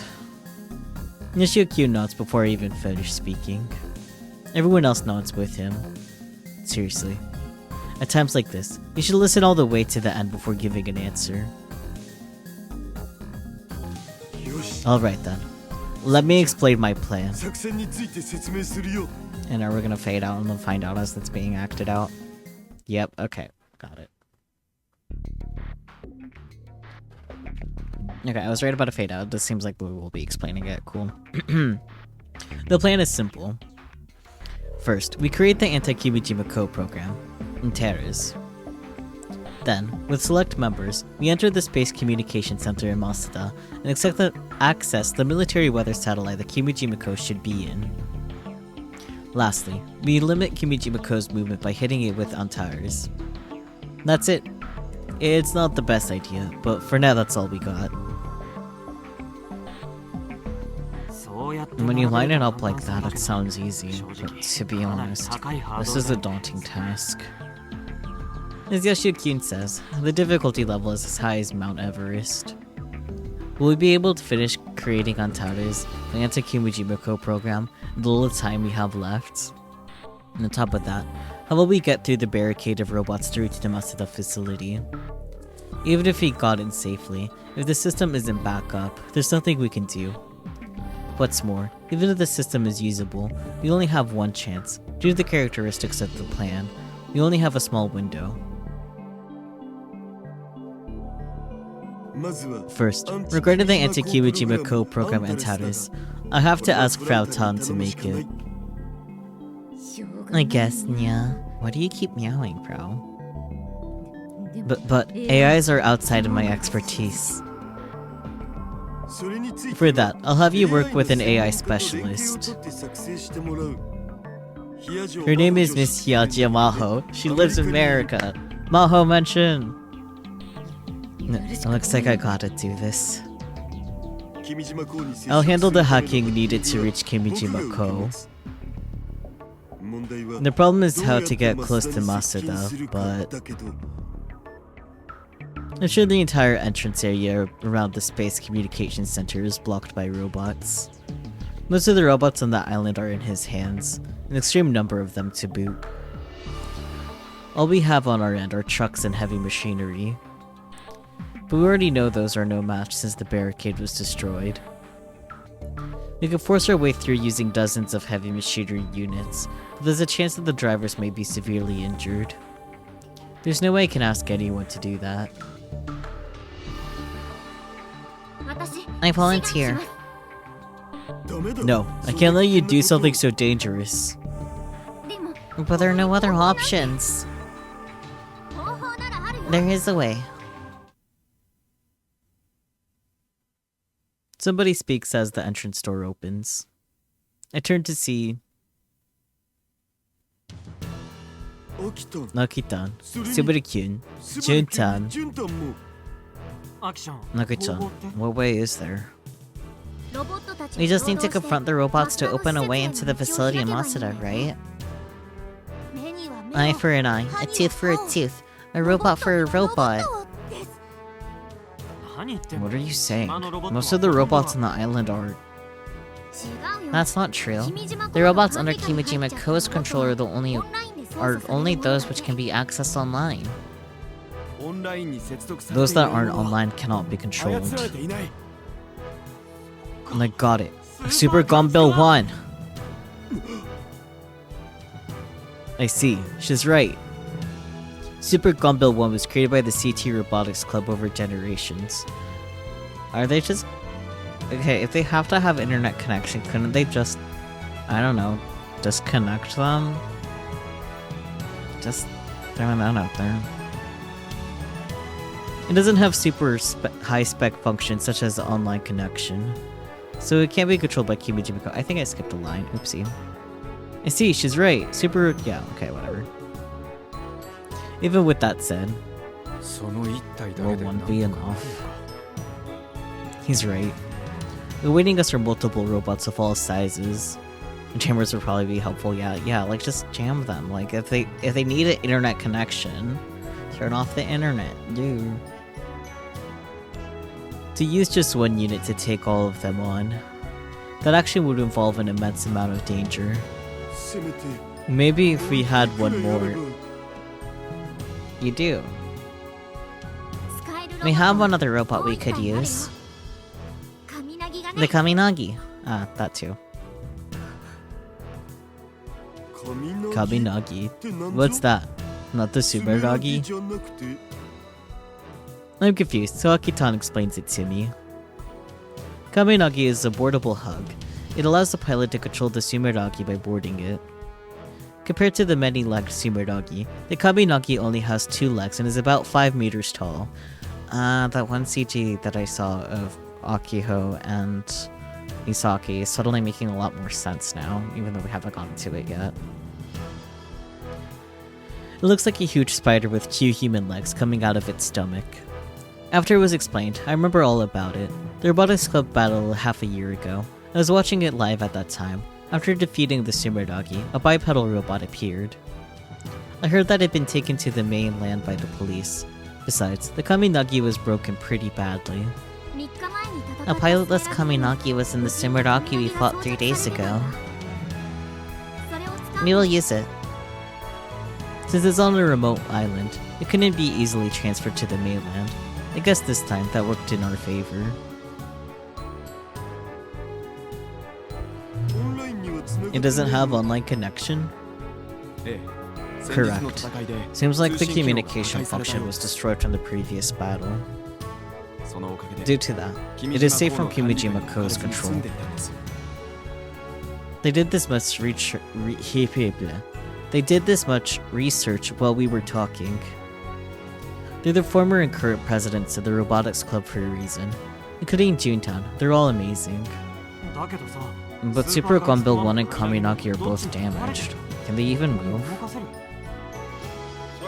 Regarding that, don't worry about it. The men of the island arrive behind Akitan. Doc. Dad. Nakiho contacted me. Super Combo 1 and Kaminagi should both be arriving at the old airport in Nakatane.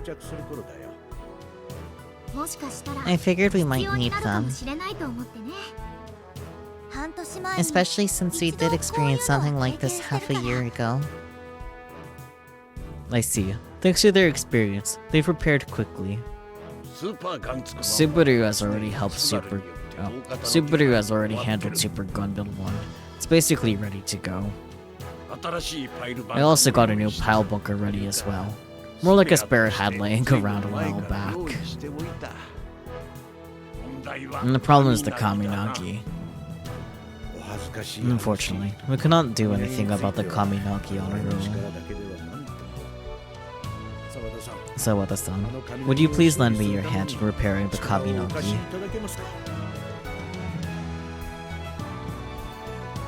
Yes, of course. Yeah! Engineer and tech. Voices full of motivation rose from the men gathered around, and our feelings rose with them. Nice work, Aki-chan, Subaru-kun, and Jin-chan too. Working secretly. I could have said something about it, you know. I mean, well... we thought we had to do whatever we could right now. Too many cooks spoil the broth. Everyone needs to focus on what's to come. We decided to move forward on our own to avoid bothering others. Nakitan and Subaru-kun I expected, but even Jintan, who I thought was unreliable, wow, has a strong look in her eye no one would recognize from before. Hashida-san, looks like we have a plan. Let's use Super Gun Build 1 and Kaminagi to break in. Yes, understood. I'll pilot Super Gun Build 1 for the Kaminagi. Will you be able to control it, Misane? I have grown tired of hospital life. Besides, I can't just quietly watch at a time like this. And I'm the only person on the island who can control Kaminagi. Wait.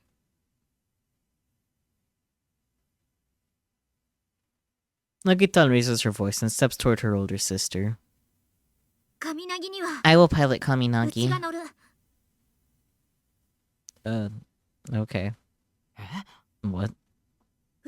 I'm going to be the pilot for Kaminagi. I'm going to fight along with Kai.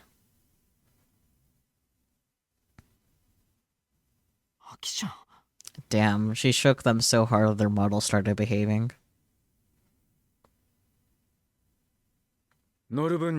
Changing pilots shouldn't be a problem. It automatically adjusts to fit the height and body shape of the pilot.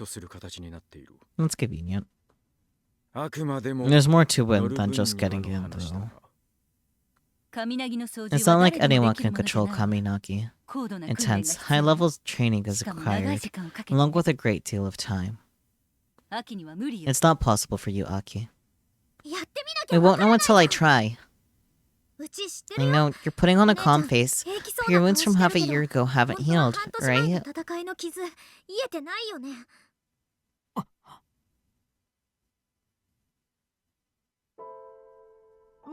Your body's not ready to pilot again. Am I right? Cornered. Plus, Kai, you said you'd always be by my side, right? The same goes for me. I'm done watching from the sidelines while you fight. I can't handle just cheering and rooting for you. Please, let me fight. I understand Akitan's feelings. However, given the situation we're in, I think we need Miss Misaki. Hey, Akitan. We don't even have 12 hours left. There's no time even to sleep. Can you do it? Can you do it, Aki? I can. Akitan's eyes shine bright despite how cold Miss Misaki's voice sounds. And the burden on the body is a lot tougher than you think.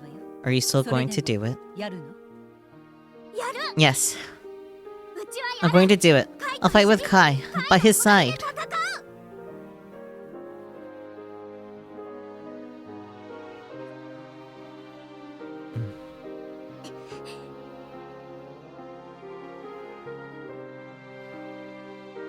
Suddenly, Miss Misaki turns on her heels.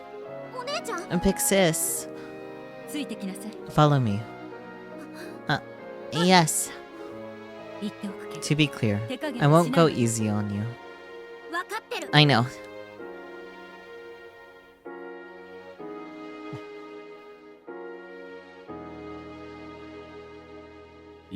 Are you okay with this? 知ってるでしょ Don't you know? You can't stop Baki-chan when she's like this. 確かに And that's true. それに And plus, 隣で戦 I い feel the same way about fighting alongside each other. Cute. The collective sigh.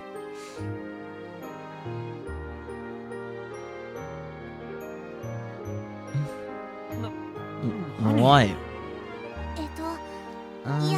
Just surprised you say things like that now. Good job, big brother. Normies just die. Okay, okay. We should start getting ready too. Yeah.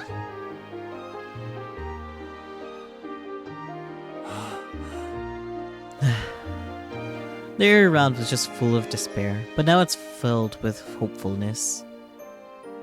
That's what it is to be young. No, wait.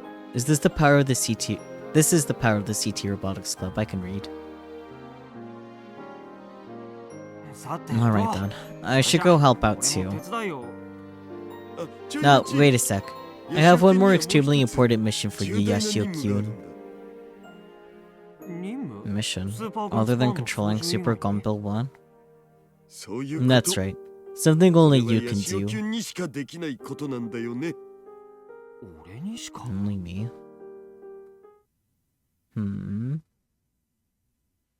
That was how I fucked up not fucking up reading the line.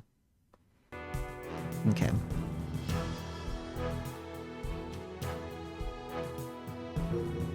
Yeah. There are over 200 robots gathered up and around the communications center. There you go. Now you guys are included with that line. Most of them are human size. And the core objective of our operation is to create a way to gain access to the Masuda facility. All that's needed is to push through the interference caused by robots through brute force. So for that, let's mainly make the bottom half stronger. We should reinforce the leg armor. Rather than attaching a metal plate, attaching a cow catcher will go faster. I see. Well, let's go with that, but... the problem is that we also need some mobility when going against the smaller robots. Pushing them away will only trip them at most. They can stand right up and come at us again. That's the problem. If the armor gets any thicker, the footwork will be affected. How about adding gears? Gears. Yes, by shifting gears, we can adjust for either torque or speed. I see. Speed for the smaller ones, and then we power through the bigger ones whenever we encounter them. Yes, even 2 gears should suffice, I think. I'm sure you understand, but that's quite a modification. I wouldn't ask for something like this if I wasn't talking to you guys. Ha! This guy. Now you're sounding more like the president of the Robotics Club. I guess we can't say no after that, right? Mechanical engineer, yeah!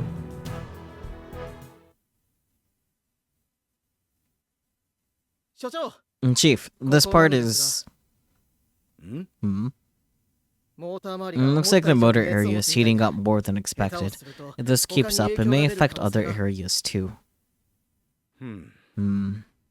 Let's use the thermal blanket for that. Are you sure? The weight increases beyond this. It will diminish the Kaminagi's mobility. The job assigned to Kaminagi is to disrupt the enemy and escort Hashida-san's group to the facility. No, so, based off the blueprints, there's no room for additional weight to be added to the body. The body should hold with just the thermal blankets. And that should be fine, right? Huh? Yes. Chief! What happened?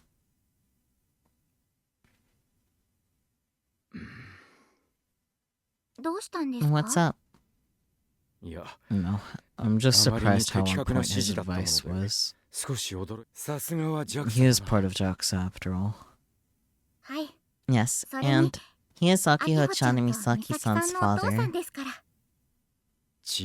What's in their blood, I see.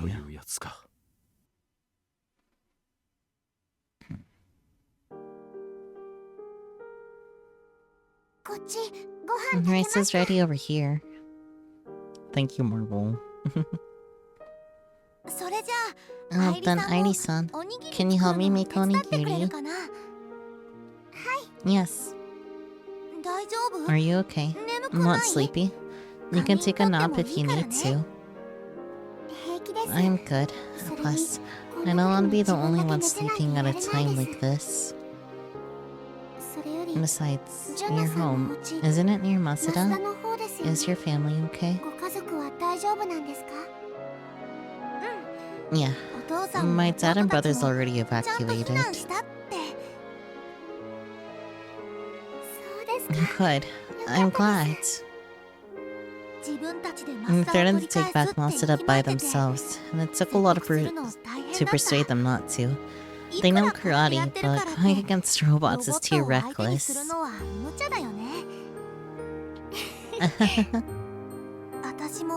I hope I can be of some help like the others. What you say, it's true for me too. Both of them, silence.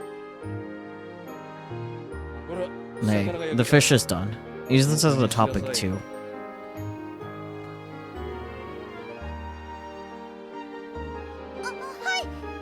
Yes, thank you very much. Everyone is hungry. What? Making rice balls like this, I'm sure it's a great help. Oh. You're right. Thank you very much. Besides, so... Huh? Since we only have Subaru, the house feels livelier having girls here. Uh-huh. Oh. By the way, Daitoku-san, was it? Yes. What do you think about, our Subaru? No boy. Hidaka-kun? He's smart, honest. I think he's a good person. No, not like that, but... Oh, is this about when I hurt him? I'm really sorry about that. I'll do anything to compensate for... No, not like that either. Sorry, never mind. Forget I said anything. I knew Chino wasn't gonna pick it up.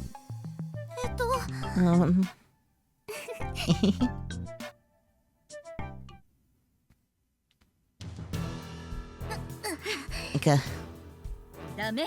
No good. The right and left hands are making the same movement. I know, but... If you have time for an excuse, concentrate instead. Yeah.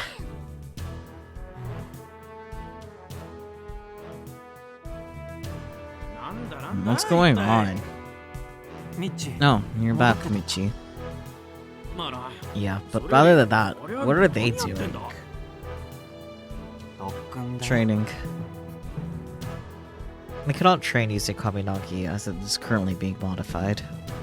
Sakiho is training using the VR headset as was part of Misatsune's regular training.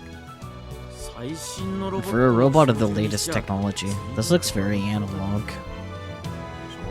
This is the only way. It has to be done in a hurry. As Misane said, Kaminagi is a type of hug. The pilot, or rather whoever wears it, controls it as it reflects their body's motions. It's a master-slave system. With that in mind, the training involves rubber tubes attached to pillars in the hangar. It looks like training from a sports manga, but Misane claims she has the connection between the arms and legs all calculated. Anyway. See, now all the movement is off. It's not like you can just move differently. Damn it, why? If you can't even do this, then it seems I have to be the one who goes with Kai. No, I'm going with Kai. Now put some effort into it.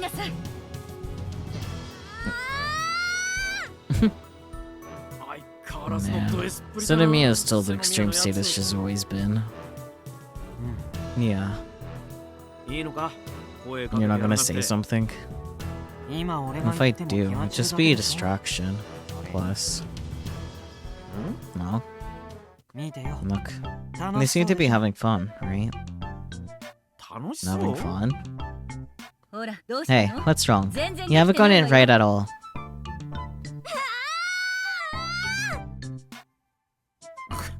You think so? Yeah. They look like they're having lots of fun.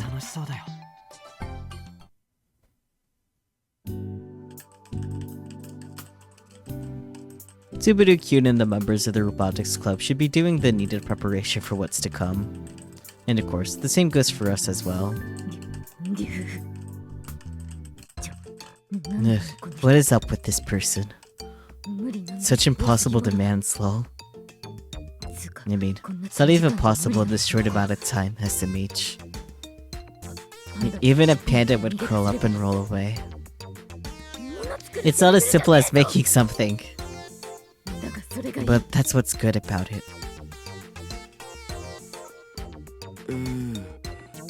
I agree, Daru. She's been mumbling a lot. I wonder if she's okay. Hey, Brauton. How's your coordination working with Mahotan going? I think it's going okay. You think? At times. She's like, what to what I say? But she really is an AI professional. I guess to Mahotan the same thing. She replied the same way Frauton just did. Thinking about it, shouldn't she just build it? Mahotan is a brain scientist, not a programmer. Plus, if there were any bugs, it'd take time to fix those. So it's better for someone here to make it. Right. But, well, I just wanted to say it. No, okay. But plus, I'm a member of the Robotics Club too. Everyone is working hard. When am I going to try hard? Now, that's how I feel. Fucking, how many boxes of Pocky do you have there, Frau? And no flavor variety? Gonna eat that much Pocky and not at least get different flavors? Okay. No. You have feelings like that too, huh? Ugh.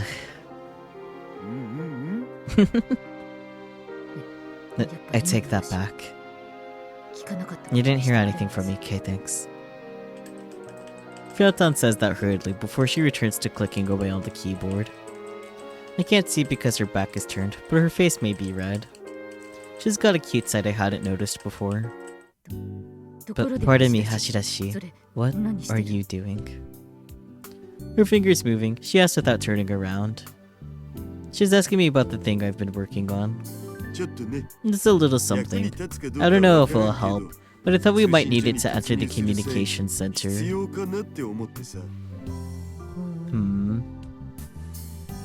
And Church is asking just to hide her embarrassment and doesn't really care what it is. After a reply, she mumbles, concentrating on the programming.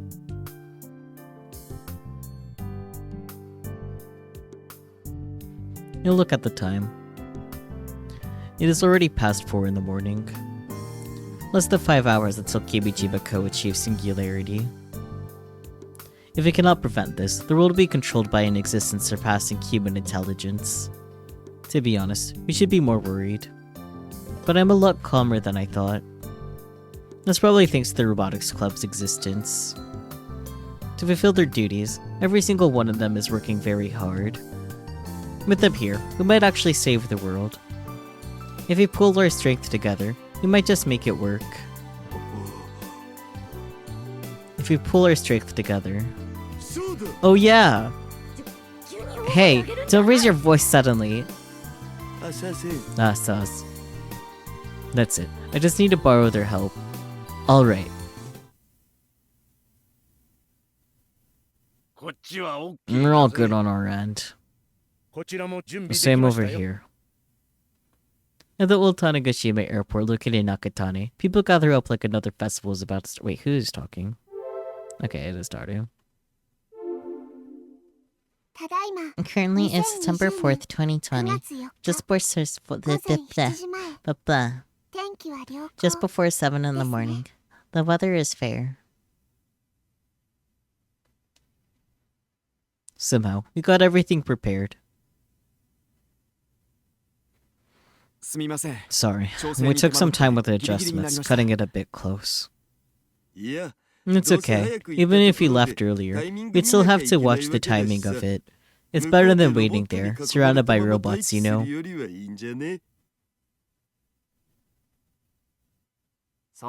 Yup. You probably did some amazing work, am I right? I suppose I can proudly nod at that. No, that's all good. No, right. Can everyone who's participating gather around? It's time to start explaining the plan. Huh? Murasaki-chan. She was nowhere to be found. Wait a minute. She's changing right now. Changing? A bit later, Akitan, followed by Jintan and Aritan, appears. Sorry for the wait. No, I'm not gonna make the same noises. Fuck that shit. Aki-chan, that's...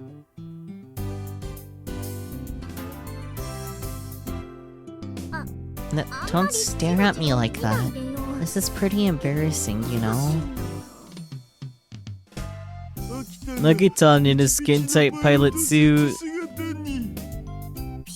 Don't say skin tight. It's not even like that. The size doesn't even match. Is this Is this suit for the Kaminagi? If so, Mr. Miyamisaki was the one who had it ready. Hey Aki, straighten up. But... Yes, I've seen something glorious this morning. Can I take a picture? No. Hey Hashida-san, everyone, let's start the meeting. Boo. Don't you want to look a little longer too, Yoshio-kyun? I mean, yeah. That's not the point. Aki-chan's trouble because you guys keep staring at her. Already acting like a boyfriend. So cute.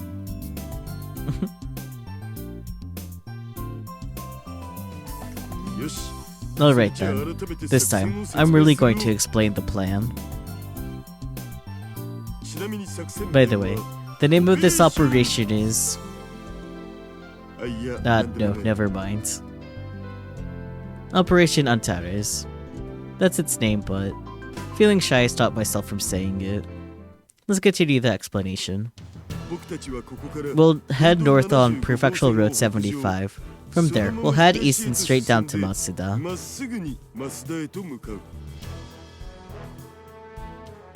We'll be taking 4 cars in total. Half a year ago, they feared getting attacked, so they walked Super Gumball 1 up, but this time, all the robots are stationed at the communication center, and there's no need to worry about an attack. So we'll drive Super Gumball 1 and Kaminagi on trailers to Masuda. In regards to Super Gumball 1's trailer, Doc will drive and the maintenance group will ride with him. The trailer with Kaminagi on it will be driven by Sawada Kyun with Miss Misaki and Airitan on it. The truck carrying energy transmission for Super Gumball 1 will... Nah, it's not a truck. Name's Thunder Emperor. That's a pro tip. So the truck... Huh? What did he say? Thunder Emperor. The Thunder Emperor will be driven by Michichi. Junta will be in charge of the laser gun mount.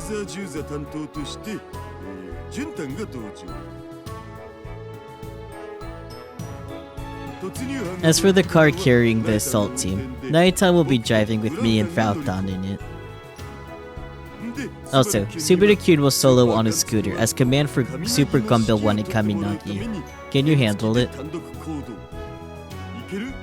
Yes. I anticipate it taking an hour to reach Masuda due to the trailer slowing our speed. At 8 o'clock, arrive 100 meters away from the communication center. There, we will prepare to make our way in. The plan should commence at 8:20, allowing us 20 minutes to prepare. In that time, please have Super Gumball 1 and Kaminagi up and prepared.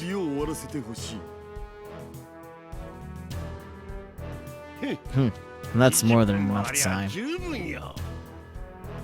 Such promising words. There will be 3 break-in teams.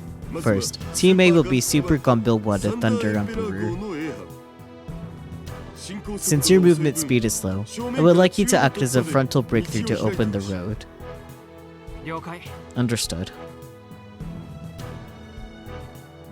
Team B will be Kaminagi. Utilize its mobility, moving around to lure out the robots. Got it. There's a high likelihood you'll have to fight alone, so be careful. It's what I trained for. I'll be okay. Nagita nods with a determined look. Masuda has 2 entrances, but due to spacing, we'll be breaking through the main gate. There are about 300 to 400 robots gathered up inside the Masuda site. Most of them are human-sized robots, but... there's one unit that's a problem. The Speed Stag. Its height is taller than Kaminagi.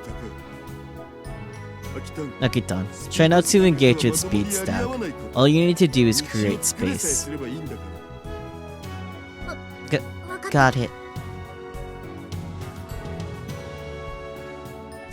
Team C, the one entering the communication center, will be me and Naitan, along with Daotan and Yashio-kyun.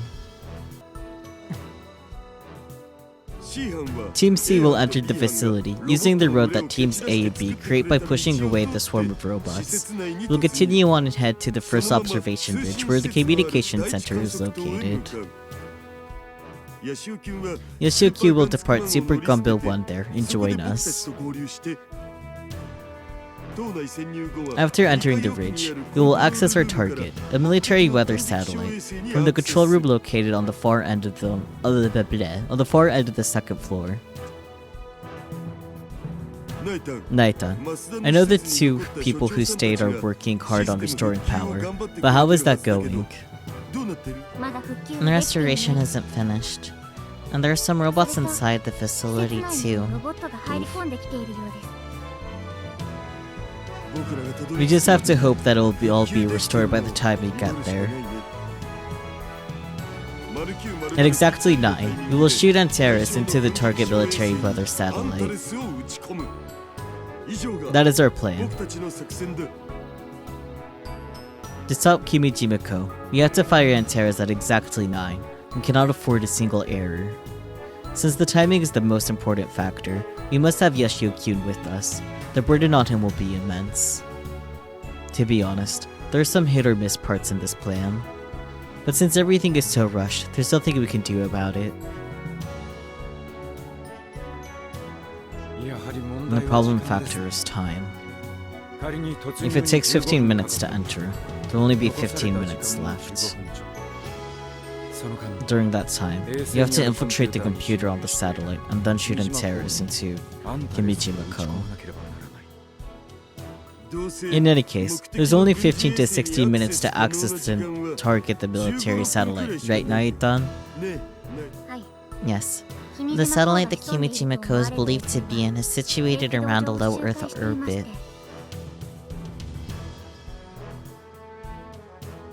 She explains the satellite's orbit around 3 general tracks. The highest one, the stationary orbit, is about 36,000 kilometers high. The lowest orbit is around 1,400 kilometers high. And the middle one between the two, the intermediate orbit.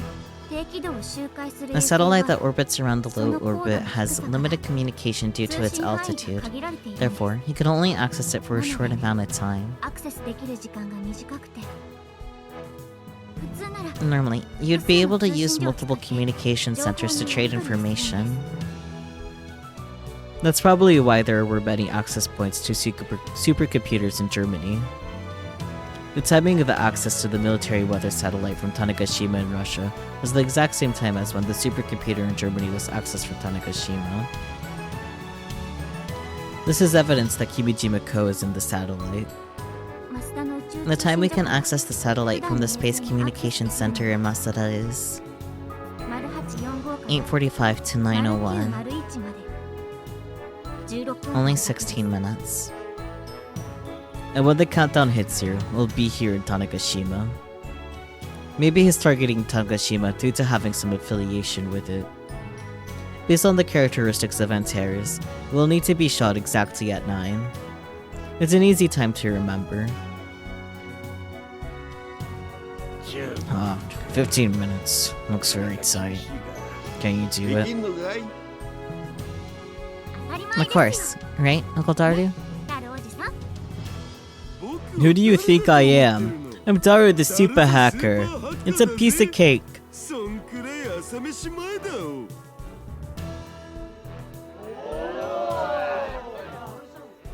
A cheer rises from the people who've helped for half a day for my plan, and Naitan gives me a wink. When a person in charge acts weak, things don't go as they should. Everyone's energy skyrockets. Also, I'm gonna get this out to everyone. I hand a small black device that fits in my palm to Yashio-kyun and the Robotics Club members. And what's this? An EMP device. EMP? What's that? A device that generates an electromagnetic pulse. It can damage things like semiconductors and electronic circuits to make them malfunction.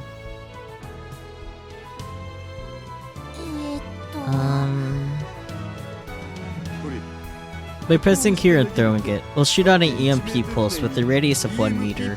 It will be able to stop robots for a few seconds. In a few seconds. From the size of the device, I think we'll only restart the OS. Due to the recent solar storm, most of the robots have countermeasures for electromagnetic waves. But better than not having it. When did you have time to make these? During last night. It sounds complicated, but they're actually not that hard to make. With the necessary materials, it takes about 30 minutes to make one. While everyone was looking at the devices with curiosity in their eyes, one person who hadn't received one spoke up. Never mind me, but why not give Frau Bo one? Like I said, they affect semiconductors and electronic circuits. So it would break our PCs.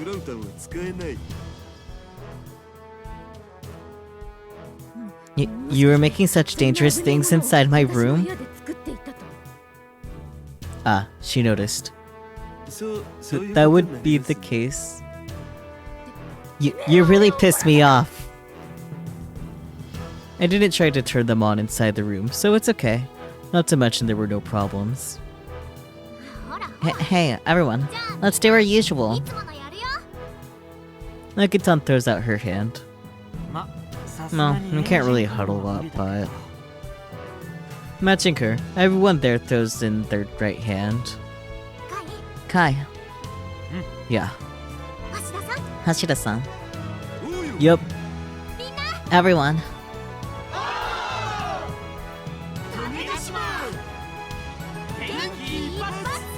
Blast of Spirit. Cute. Everyone heads to where they need to be, full of motivation.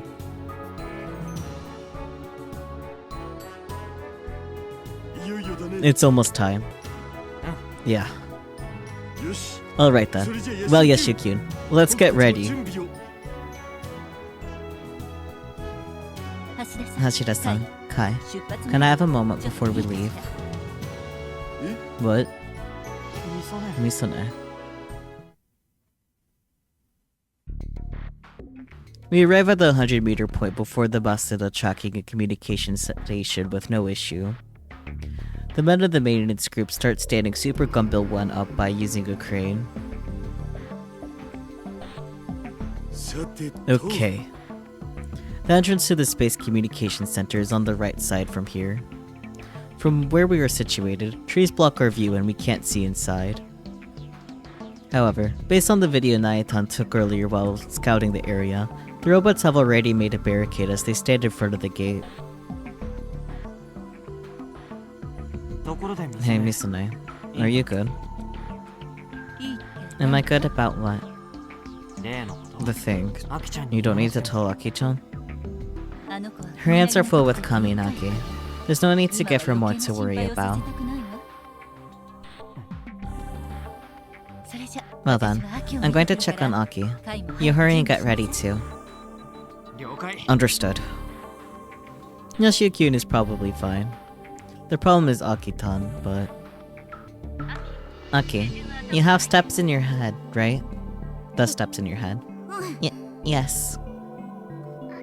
Akiho-san, she looks so nervous. Makes sense. It is her first time piloting it after all. Okay. Boot sequence start.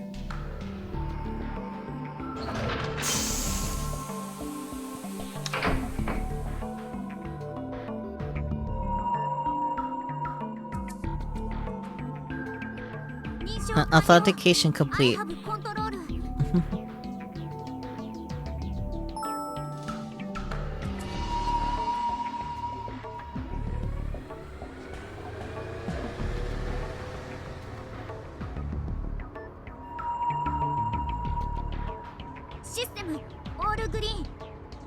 It's convenient when they speak in English.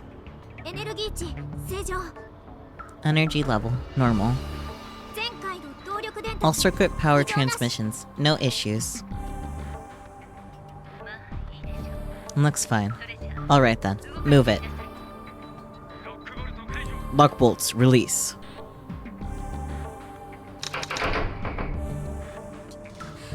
Release safety lock. Kaminagi, launch. She said lift off.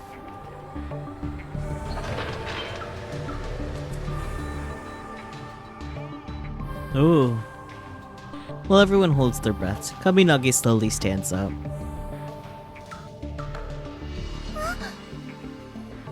It almost loses its balance, but it stays up. Output stable. Auto balancer, normal. So far she passes. Barely. We're going in with no rehearsals, but seems like things will be okay.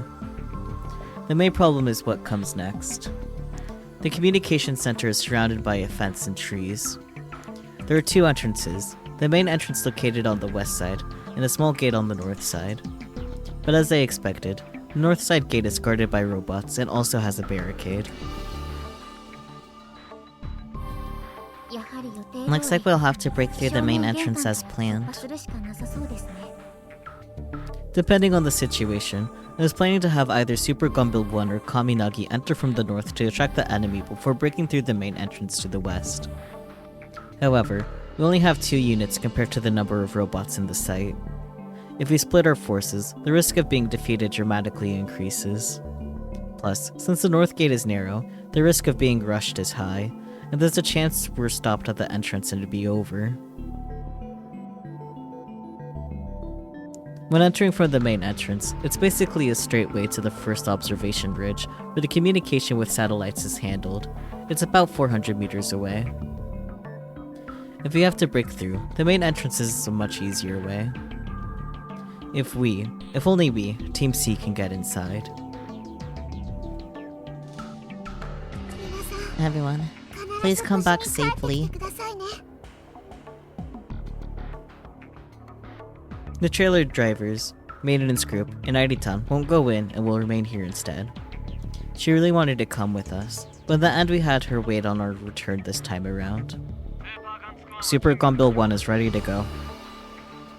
How is everyone? All ready? Yes. Bene. It's understandable that they're nervous. The fate of humanity depends on if this plan goes well or not. But if you get too nervous, you won't be able to harness your true potential. This is when I should say something stylish. Give me a sec. What are you doing, Aki? There's no time to waste. Your suit is a little too big and it slips easily. Jeez. I thought you grew a little bit, but you still have the body of a child.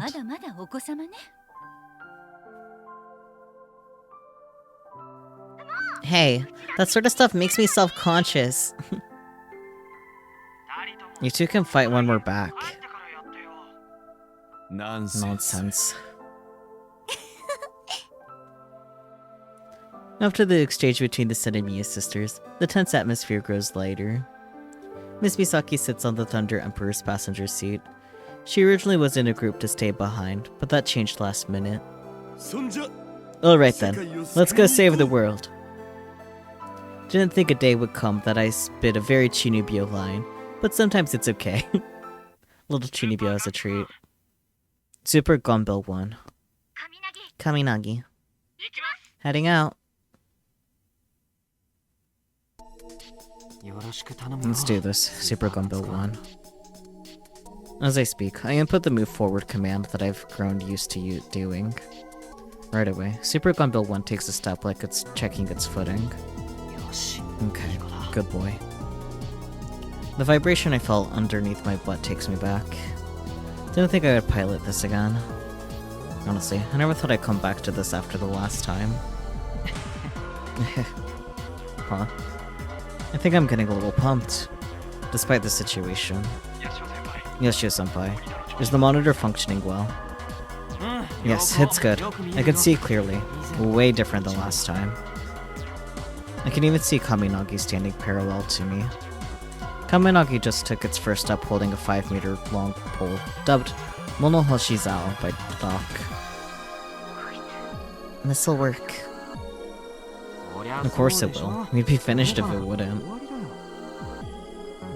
That's why you were trained by Misane. Regardless, I'm really glad you're able to move it.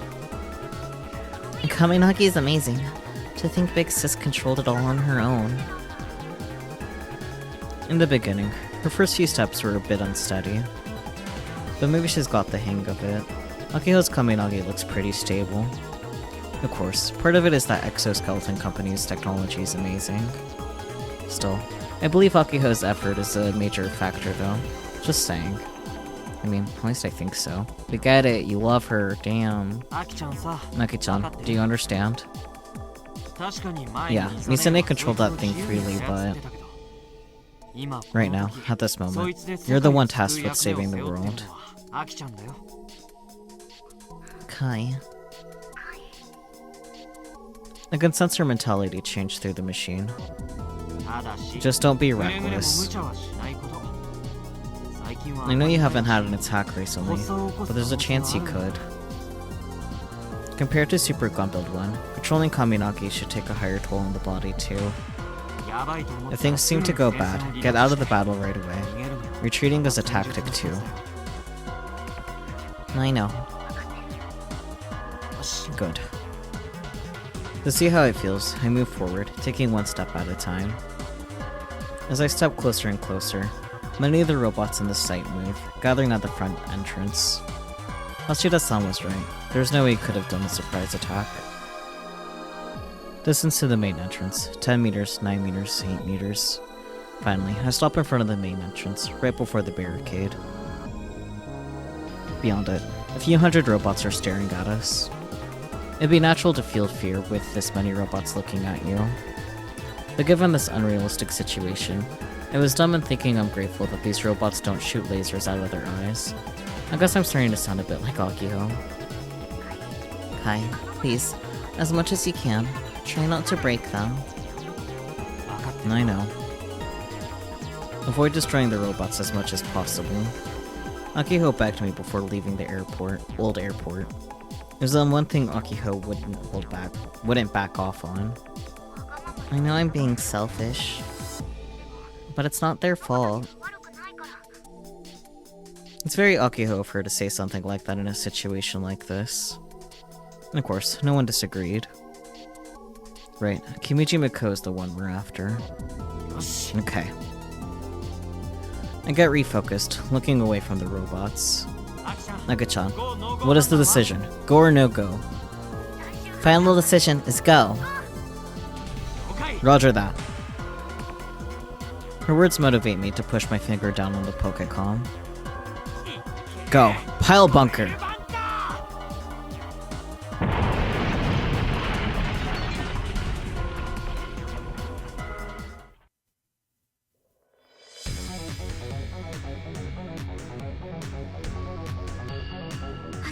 It begins. The sound of metal clashing was the cue of the start of the battle. Super Combo 1's pile bunker fires, blowing the barricade away, and with it, I see robots fall like dominoes. I don't want to destroy robots, that is my desire, but it's impossible to avoid harming them. Obviously, some will be broken from getting hit and stepped on. It's an unrealistic desire after all. Even I understand that. But with that said, it hurts me to see robots fall and be destroyed. However, now's not the time to dwell on it. Okay-chan. Right, I need to concentrate. Right now, I need to make a way to the first observation ridge. I'm counting on you, Kaminagi. Kaminagi doesn't use FOS, Finger Operating System, but instead a Master-Slave system. It actually functions like a hug. The movement of my arms and legs are all connected to Kaminagi's movement. Even just walking is a major strain on the body.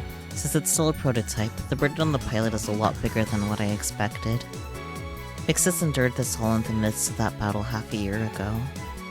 Well, so can I.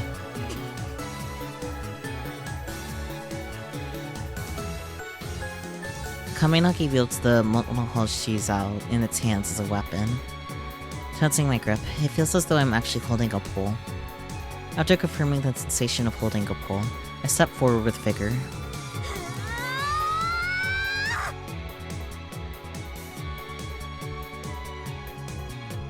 The area has been cleared by Kai's pile bunker. As I step in, the robots nearby gather around me. None of them are very big. But with this many all around me, even with my love of robots, I start feeling afraid. Sorry. I strike with the Monohoshi Zao as if to blow away the fear. The robots surrounding me are blown away from the impacts. I reaffirm the power of Kaminagi. Kai fought this robot and won. After the robots are blown away, some immediately stand up while others are struggling after having fallen down. But for now, it doesn't look like any of them are broken. Now's not the time to be relieved. Immediately, the next wave comes in. Be careful, Aki-chan. Kaminagi is about 5 meters tall. If they reach its legs, I can't deal with them. I have to swing the Monohoshi Zao faster than they can approach while carving a path to the site. My Kaminagi's job is to distract the robots with their mobility. For that, I have to move fast and stay wide to make space for Hashida-san and them to get through.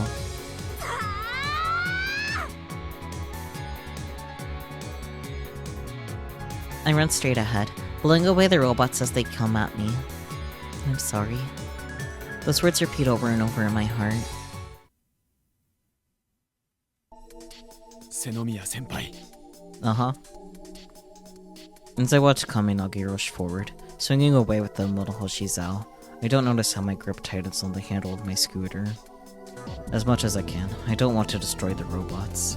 Sonomiya-senpai was the one who said that. Now she's charging forward, blowing robots away. Even though she's being careful, some will certainly break. I wonder how she feels about it. To not waste Sonomiya-senpai's feelings, and for her future, there's no room to fail in this mission. Now, Yashio-senpai, move forward! Super Gumball 1's job is to widen the area that Sonomiya-senpai carves through, and make a path for Hashida-san and them to get through. With Kaminagi distracting the robots, a bit of space was made near the entrance. Gumball 1 moves forward faster than the robots can regroup into a cleared space. Behind it follows Thunder Emperor with Daitoka-senpai. Super Gumball 1 that has mainly modifications around its legs. Yashio-senpai uses the torque mode to blast through the robots with power and changes gears to keep moving forward. Super Gumball 1 looks okay. It was worth doing those rushed modifications. Not that I wasn't confident, but even still I feel relieved to see it's moving fine. Just a little bit more. The robots that were crowded around have been spread out by Kaminagi, and with Gunbuild 1 steadily moving forward, space is being made. We're almost there. If the robots spread out just a little bit more, Hashida-san and the others will get a chance to rush in. And as my eyes search for the right timing, I notice a certain change.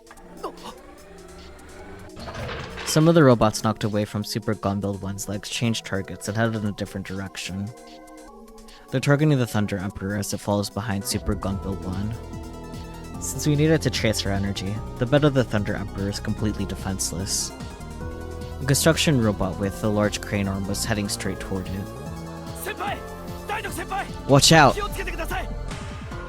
Even though I scream for her, Daitoka-senpai is too focused on the laser beam transmission to Super Gunbuild 1 and doesn't see the robot approach. At that moment, the robot's extended arm is about to reach Daitoka-senpai's back. Damn it.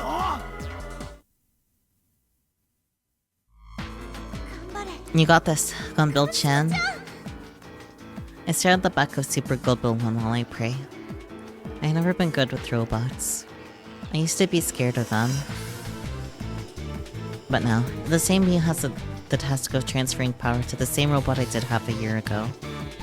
It's a very strange thing, but at the same time, something I'm very proud of. This is all I can do. Even then, it's very important. That's what the members of the Robotics Club taught me.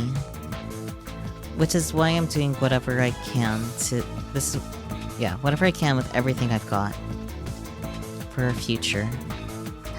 I'm counting on you, Gunbuild-chan. Transferring power to Super Gunbuild 1 from the laser gun mount might look easy at first glance, but continuing to aim at a small parabolic antenna placed on the back of a robot moving around is a lot harder than it appears. Especially after the legs have been modified from Hidaka-kun's suggestion. Now there are more variations of movement for Super Gunbuild 1. A lot of concentration is needed while on top of a moving truck that doesn't offer the best footing. That's why, at that moment, I didn't notice the imminent threat at all.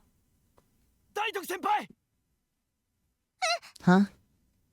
I noticed the voice behind me, but when I turn around, the robot arm is already right there. It was so sudden that all I can do is close my eyes. It's over.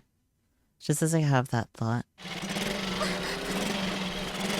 As I open my eyes to the roaring sound, a driverless scooter speeds toward the robot with its arm stretched out. It slams into the robot with full force. Since his arm was stretched out, the robot that's hit loses balance and topples over. In a state of shock, I barely understand what just happened. Someone catches my eye as they approach the Thunder Emperor. 大徳先輩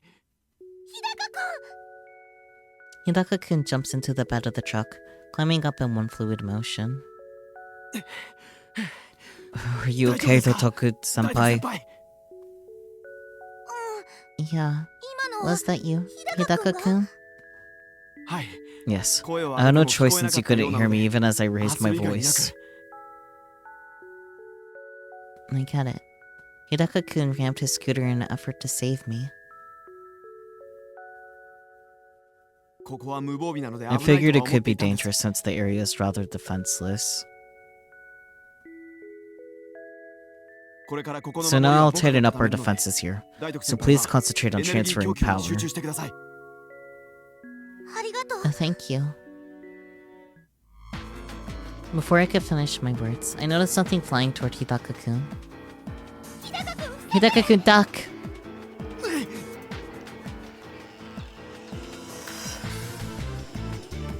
I activate and toss the EMP device I was given in the blink of an eye. It sails over Hidaka-kun's head and lands near the feet of a few robots approaching us.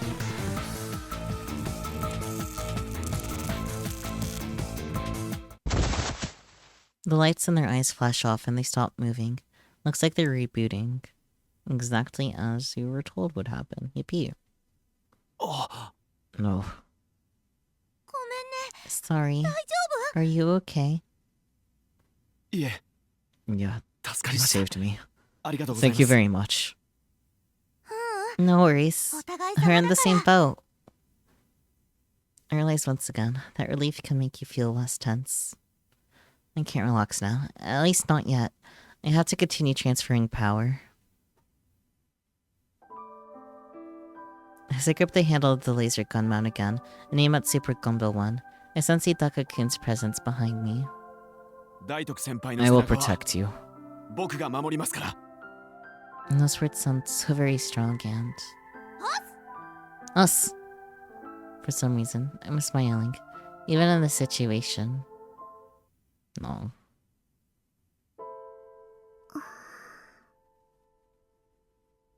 My heart is full of turmoil as I watch Subaru-san ram his scooter to save Juna-san. Subaru-san. Juna-san. Both of them are fighting with all they've got. No, not just Subaru-san and Juna-san. Big brother, Akiho-san and Sensei-san are too. They're all doing what they can. And while that happens, I can only watch. There has to be something that I can do. Something that I can do. Something.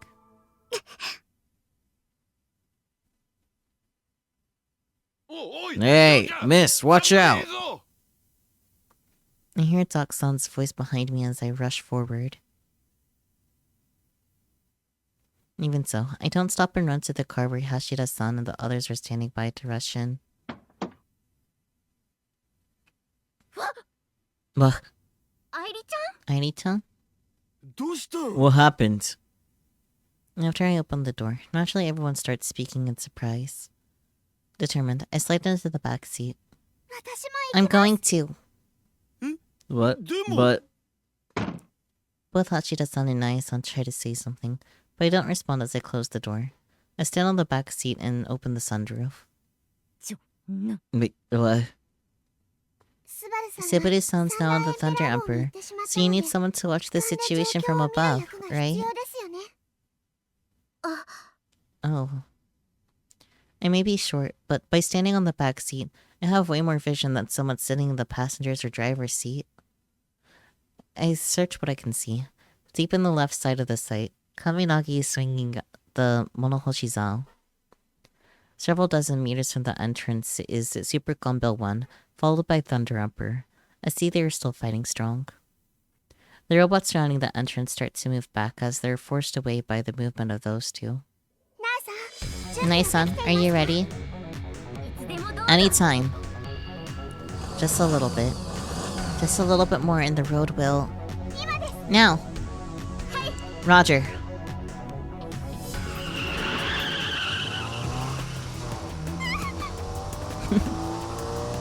As As Naya-san steps on the gas, my body is nearly thrown back from the force of it as the car suddenly starts.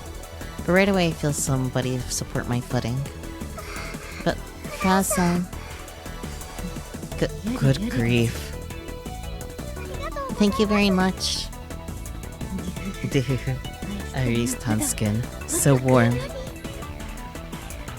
I'm a little creeped out, but this wasn't the time to care about that. The car moves straight toward the observation ridge. Nice son, take a right. Right there. Right? But the observation ridge is... There's a group of robots in the bushes on the left side. If we don't go to the right, they'll block us. Roger that.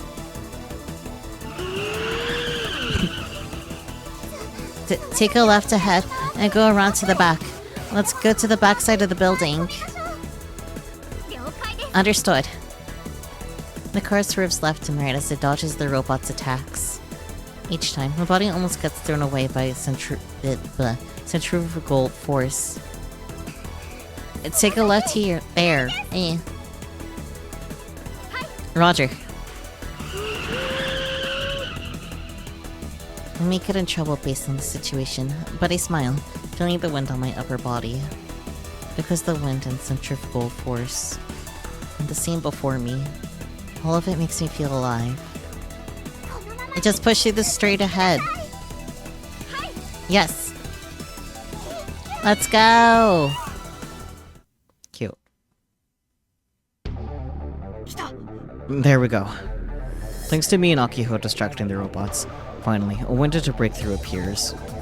I was worried if they'd still get the right timing when Subaru hopped on the Thunder Emperor, but looks like I didn't need to worry. The car with Hashida-san and the others is headed toward the first observation ridge at high speed. What's left is... After I push away the robots near the legs, I change gears and increase speed. I have 2 jobs assigned to me. First is distract the enemy with Super Gun Build 1 and make a way to the first observation ridge. And the other is... It's about time to switch, but... Now that there's a way for Hashida-san and the others and them to get in, I have to exit Super Gun Build 1 and join them. Right now, there aren't many robots around Super Gun Build 1. If I'm gonna go, it has to be now. I'm leaving Super Gun Build 1 to my replacement, but... Am I sure I can make this switch? My replacement is... Kai! Knew it, Misaki. Misuna yells to me, leaning her body out from the passenger side of the Thunder Emperor. Now's our only chance! Switch! That's right. After the briefing, Misuna suggested this to me and Hashida-san.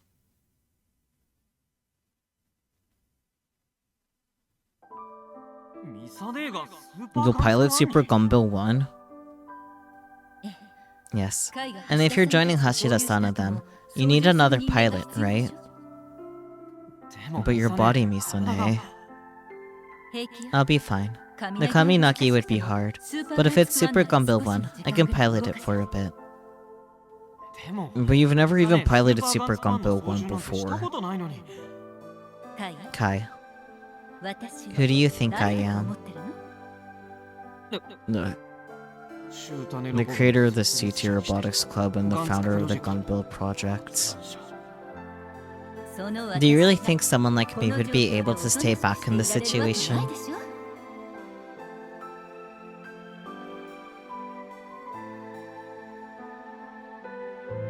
We did decide back then, but... Is it really okay to leave it to Misune? Can Misune fight to the end of her state? Just give him to me!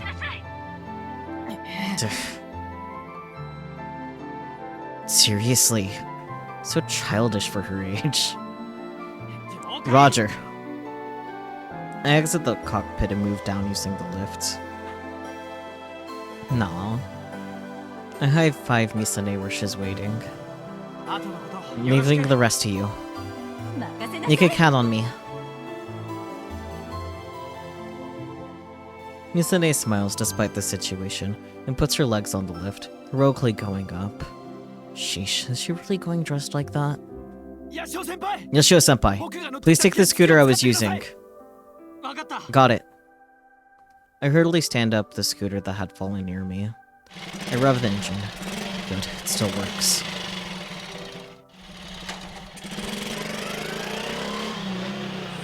Alright then, let's have some fun. Stay on me, Michi. Ah, the nightmares from my student days are coming back, damn it.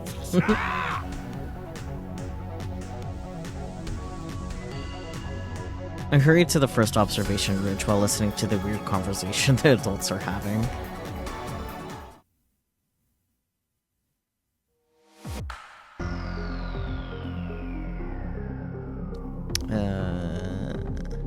As I exit the car, I see Yoshio-senpai approaching on the scooter.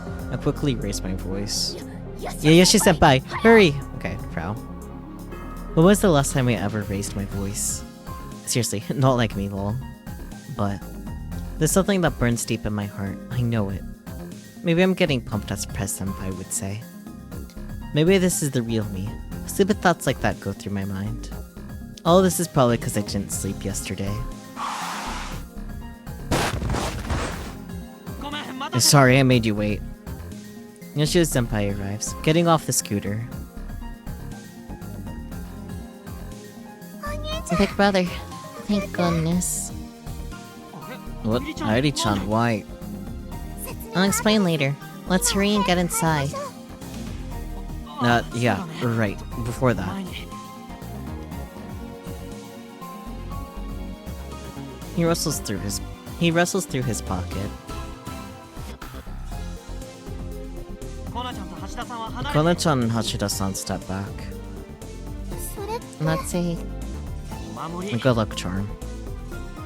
Yoshio-senpai turns on the EMP operating device and throws it at the robots approaching this.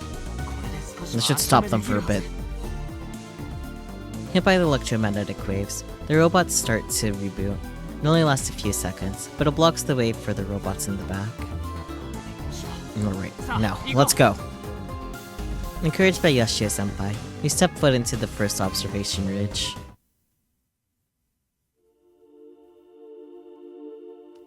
On the first floor, there are rockets that were launched in the past and satellite models displayed like a small museum. The control room is above. Chef Sakuragi and his assistant should be there. The internal structure was already in my mind. While running down the hallway, Yoshio-senpai asked a question. Hey, I don't fully understand it. Why does the timing matter so much for firing on towers? I decided to explain since Hashidashi is having a hard time running. That's because Antares is a program that uses Kimijima Kou's evolution against him. Uses his evolution against him? If Kimijima Kou achieves singularity, he's invincible. Everything will be useless. Doesn't matter how much we hit him with an antivirus and kill him. We'll just make a copy and come back to life. But the exact moment he achieves singularity, he's still vulnerable. At that moment, if we shoot the virus, it'll keep on getting copied as part of him. Then, each time he comes back to life, he'll die again. I see. I think I get it, kinda. Anyway, for Antares to work, it has to be fired at the moment he achieves singularity. That's why we need your power, Yachi-senpai. Kikai? Okay. Well, this is a difficult job. But with the help of Hashidashi's old friend, an AI specialist, I was able to finish it. I am amazing. Yes, you are. So to avoid wasting all your effort, let's pick up our speed. Yeah. Nonetheless, this church is a lot bigger than I thought.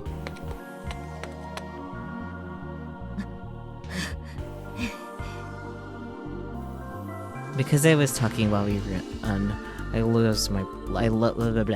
Because I was talking while we ran, I lost my breath.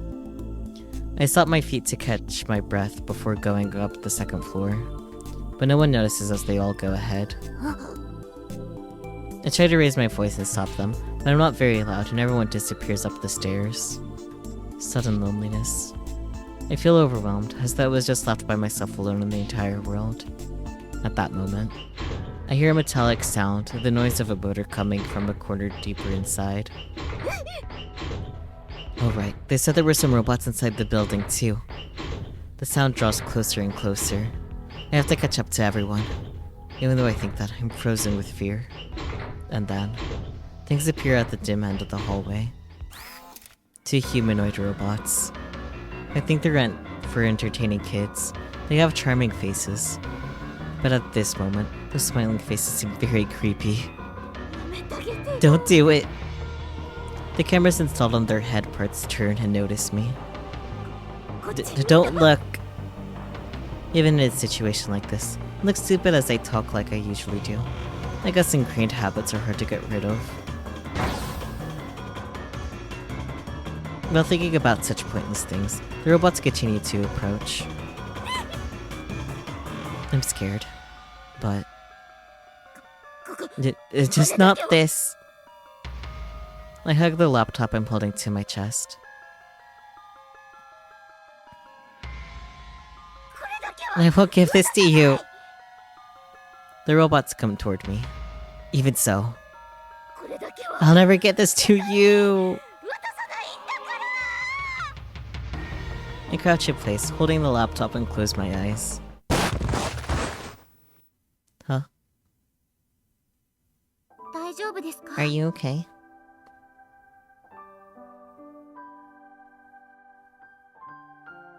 What? I open my eyes to see the robot struggling on the floor. And Nae-sama holding out her hand.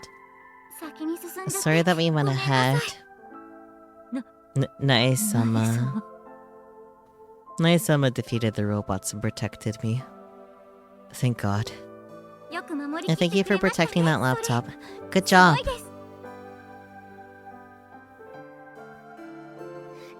Are you okay? Everyone. Kona-chan, are you hurt? Everyone. Sorry for going ahead. What is this feeling? My vision is blurry. Nope, this too is probably because I didn't sleep. Now, let's go.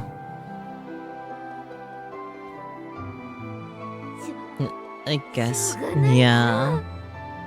Yeah, it's just a meowing. Got it. I move toward the hand offered to me. When this battle ends.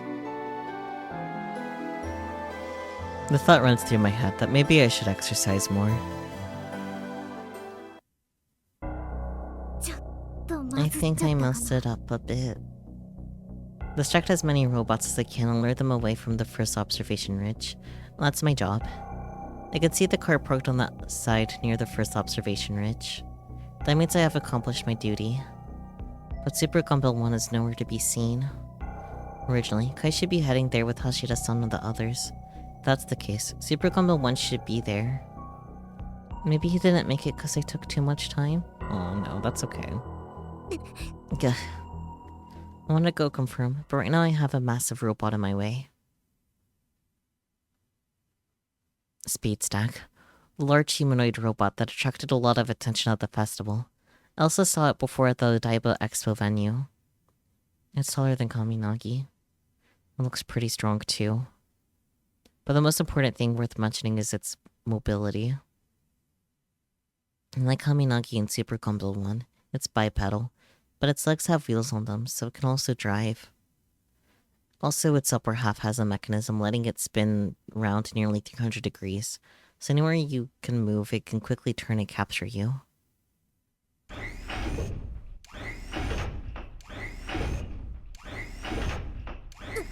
Gah. As I try to match the enemy approaching me again, I take a step back and realize I've made a major mistake. I was so focused on getting this one's attention that I didn't see that I've been cornered. No. As much as I can, I don't want to destroy the robots. But those were my words, after all. It's not their fault.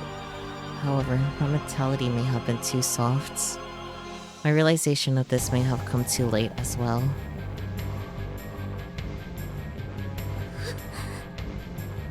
I have to run. But where? There's a building on the right side. Behind me are trees. I can't back up anymore. Huh? No way. Two long arms emerge from Speedstack's back. What? I didn't hear about that! With two clawed arms that resemble a stag beetle, it's clearly planning to clamp down on me. If it gets me, that's the end of it. It'll cut me in half. I have to do something. But with no way out, there's nothing I can do.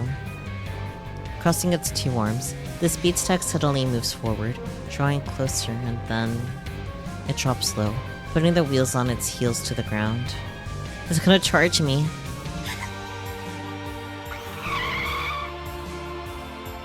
With a high-pitched squeal of the tires, the Speedstack charges. At that moment, I could only think that it's over. Pyle? What? Misaki to the rescue. With a battle cry cutting through the air, appearing before me is...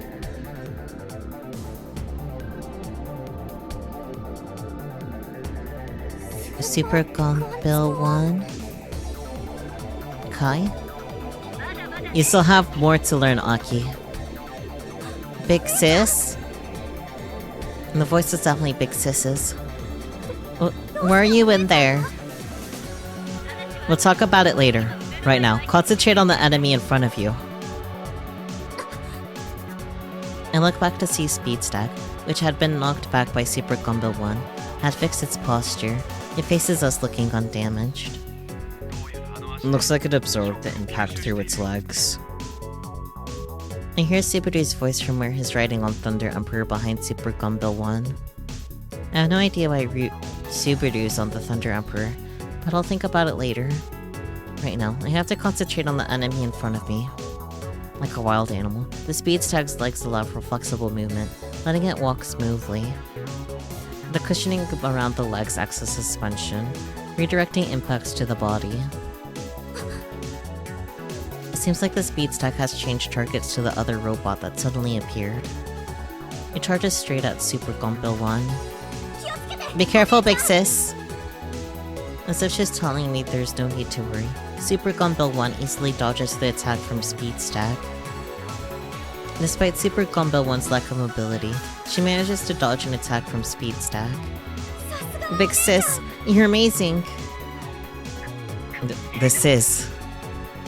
However, the Speedstack right away moves to its next attack. It's another attack that should be no problem for Big Sis to dodge, so I thought. Super Gumbill 1's body heavily tilts with the impact of a clean hit from the Speedstack. Big Sis! She didn't dodge it at all. Why? Big Sis! Man, how did Kai pilot this junk while staying cool? Are you okay? Disappointing. That something like this would... Right. Her body is... With no sympathy, the Speedstack again points its blades at Super Gumbill 1. Not good. My body moves before I think. I throw myself in front of the Speedstack as its long arms aim straight for the cockpit. Taking the impact face first shocks my entire body. I'm fine, big sis. Oh, what about you? Are you okay? Yes. Even though I say that, to be honest, if I took the same attack again, it could be bad. It's probably the same for Big Sis. What do we do? What should...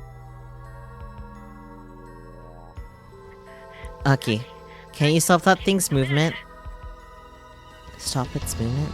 Would I really be able to do that? Don't tell me you're talking soft about not wanting to break robots. If you let it go, that robot could hurt humans. You're okay with that?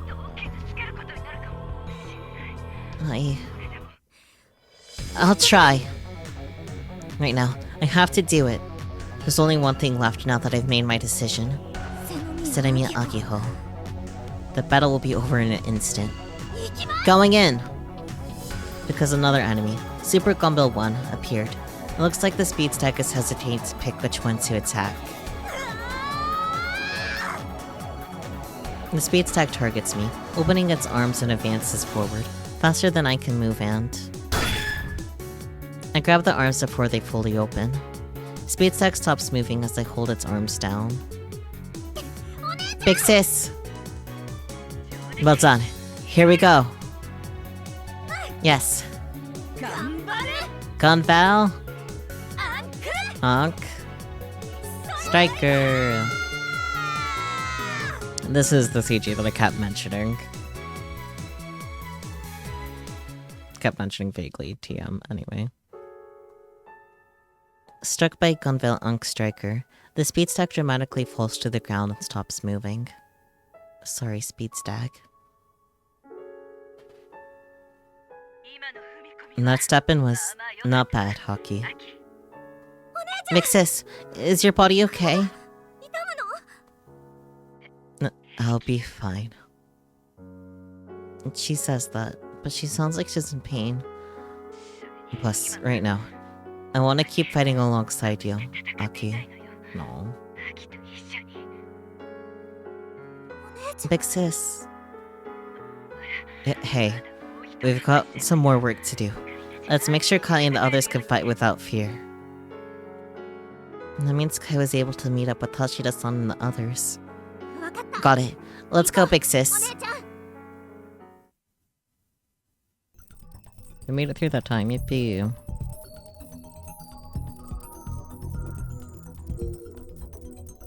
Okay, we did miss a couple, but that's okay. The door of the control room is locked from the inside.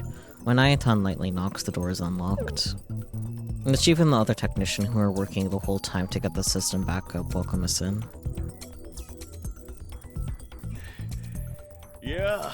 Hey, Tanochi-kun and the members of the Robotics Club. We were waiting for you. Is this Daru POV? Yeah, it says Tan. Oopsie. Chief Sakuragi, Mana-san too. Glad you're well. Yes, but things are really dicey at times. So, how is the system reboot going? Chief Sakuragi and Mana-san smile. We just finished it a moment ago. Let's go! Thank you very much! These two are also heroes. I only have words of gratitude. Well then, please leave the rest to us.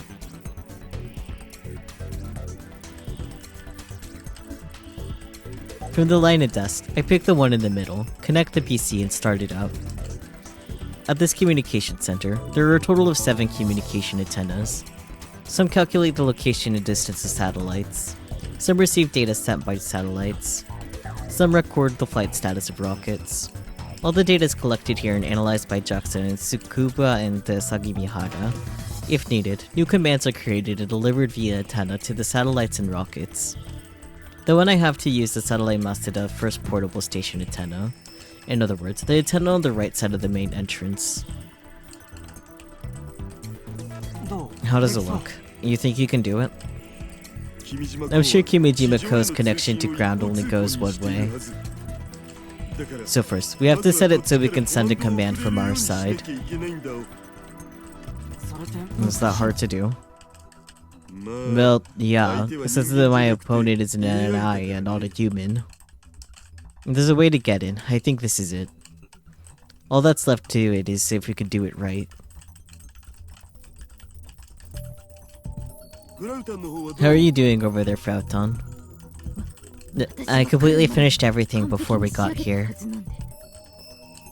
That's the genius programmer. Dude. That means it's all on me.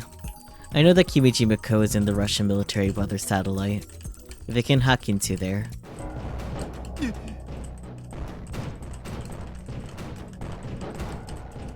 For a while, there's been a high-pitched sound as something bangs on the control room door. The robots that got into the building are persistently hitting their bodies against the door.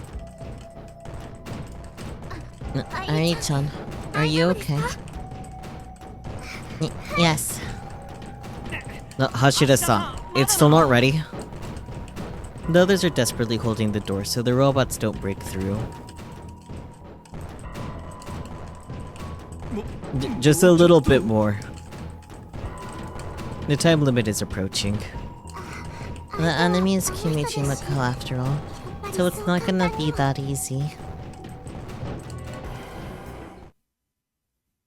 Yes, FTW! Oh, さすが Nice, Hashira-san. since it's Kimijima Ko, I did have some trouble, but at the end of the day, I'm still me. But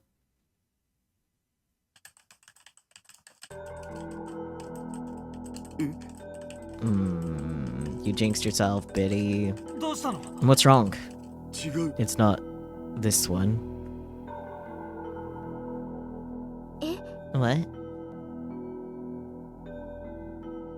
それって That means... This isn't the satellite Kimijima Ko is hiding in. What? Looking through the satellite, there are no traces of Kimijima Ko lurking inside. Maybe he's in some hidden files. With that in mind, I look around, but I don't see him anywhere. じゃあ Then what Sawada-san found was...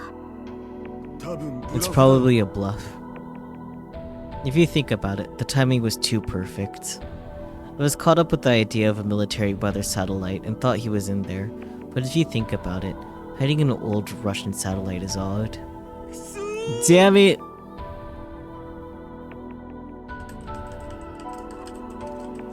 He got me. Leaking false information at the perfect time. And adding reliability, spreading rumors.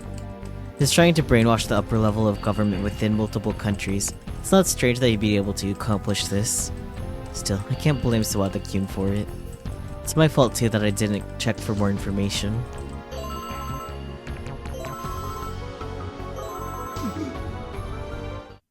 It's from Sawada-san. What is it? He said to turn on Iroho. Eri-tan frantically takes out her Pokécom and activates Iroh. And before us.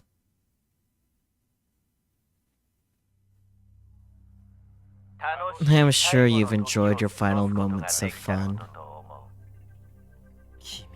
Kimijima Ko. これ It seems like this is being played all over the world.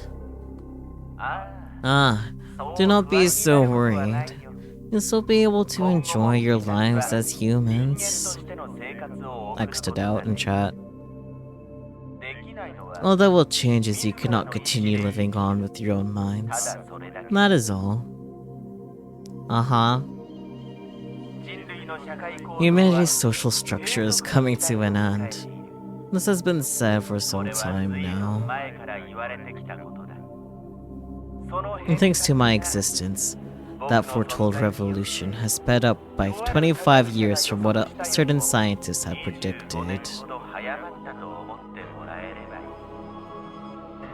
To give some more detail, the human domestication project was but a part of a bigger experiment. What is the first thing needed to create something new?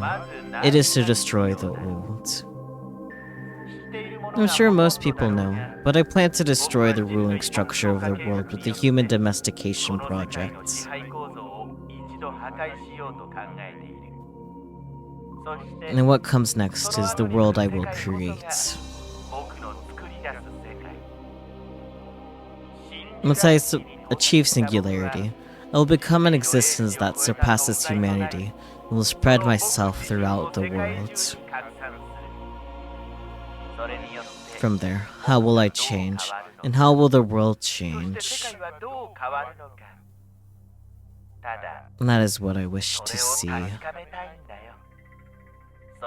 For that, you humans will be the sacrifice. No, sacrifice isn't the right word. Instead, let's say you shall become the foundation. The foundation of the world that I, who surpassed humanity, will create. How about that? Aren't you honored? You people might think I'm insane, but to me, you humans are the ones who have gone insane.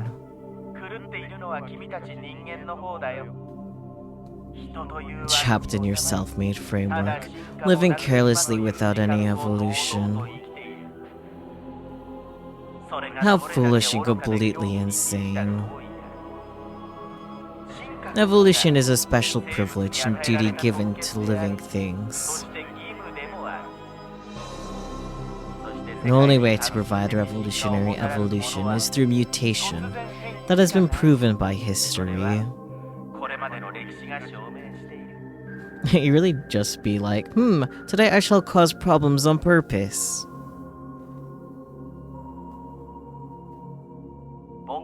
I could make that mutation happen once I have surpassed humanity. It is a sin to not do something when it contains so much potential. Don't you think so? Therefore, what I set out to do was just an initiation ceremony for the evolution of the world. To be honest, I do not really need to tell you all of this. But I thought it would be sad to not know what is to come and live as livestock. Kawaii ne. Fuck you. So take this message as an offering from me to you.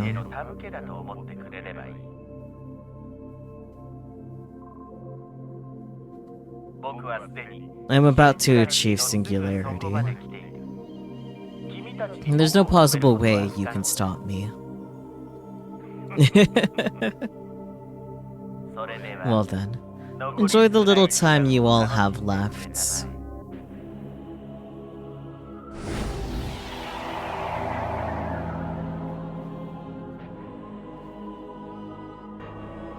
Kimijima Kou disappears from the Pokecom after saying all he had to say. That guy. Who the hell does he think he is? The countdown has less than 15 minutes left. If that was playing all over the world, I'm sure it's causing a major panic out there. Hashira-san, can you do anything about it? I want to do something, but his location is... Where is he? It's Kimijima Kou. He has to be looking down at us from high above in his satellite. But which satellite could it be? Think Hashida Itaru. Where is he? What does he want to accomplish? The Human Domestication Project. Singularity. What is it? Too many words. Too fast. Maybe.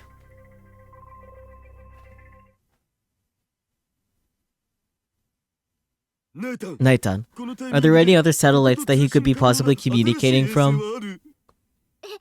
Huh? Just a sec. Naitan takes out her Pokecom and starts checking. Some, but there's so many. Well, how many are communication related? There's one. Ocean Launch Company launched an optical data relay satellite. Relay. It's used to transfer large chunks of data between Earth and the satellite. Did she say Ocean Launch Company? I remember that name was brought up in the incident half a year ago.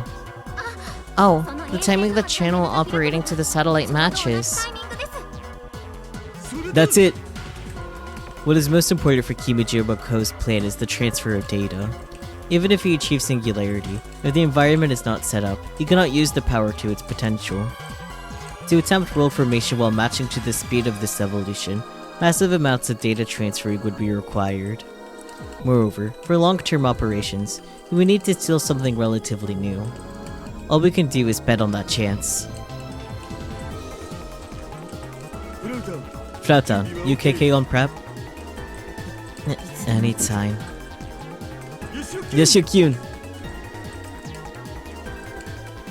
Got it. All that's left to know is if everyone can respond exactly to my call.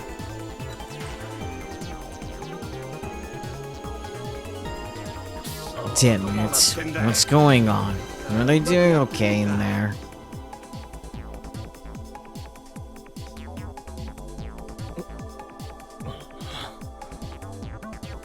Hey, what are you watching at a time like this? The internet.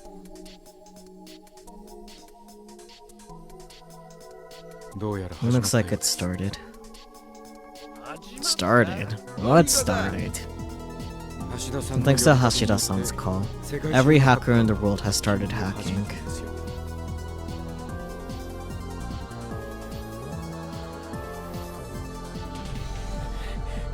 Only a minute 30 left.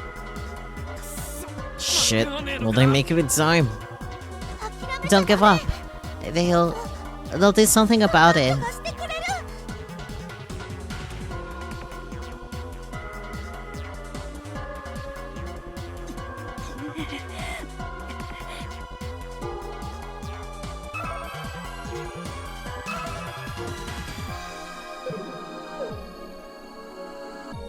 Hashida-san. Hi.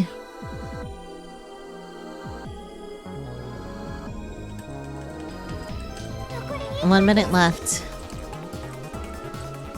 Alright, it's coming. It's here!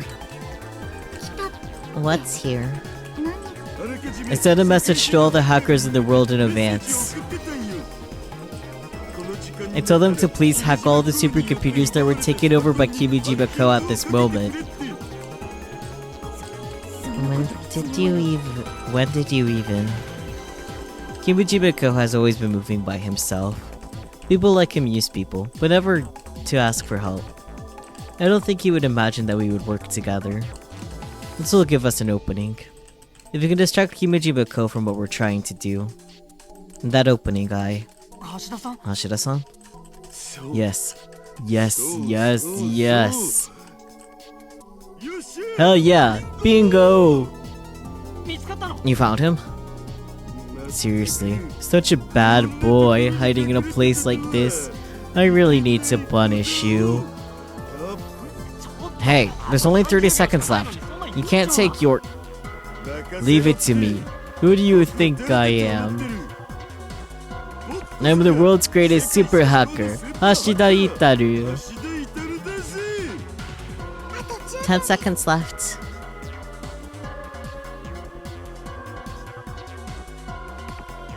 It looks like you people are wastefully struggling away.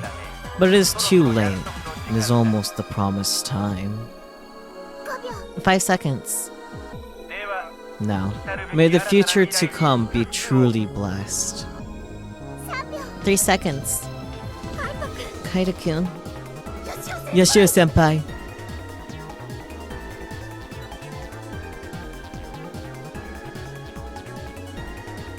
No, Yashio-kyun. Okay.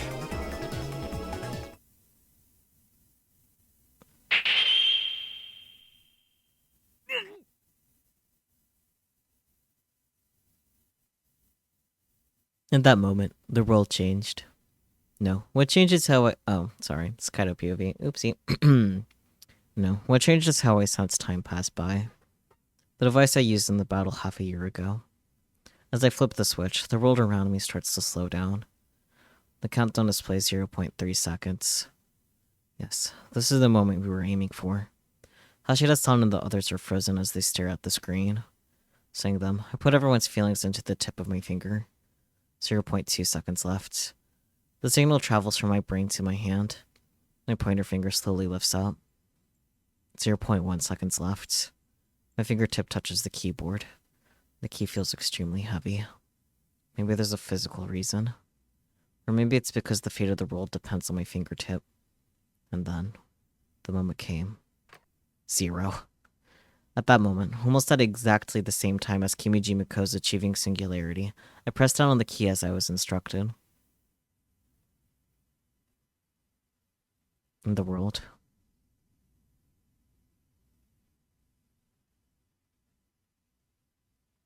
Yeah. Yes. I am the world's first singularity. That's right, I reached singularity.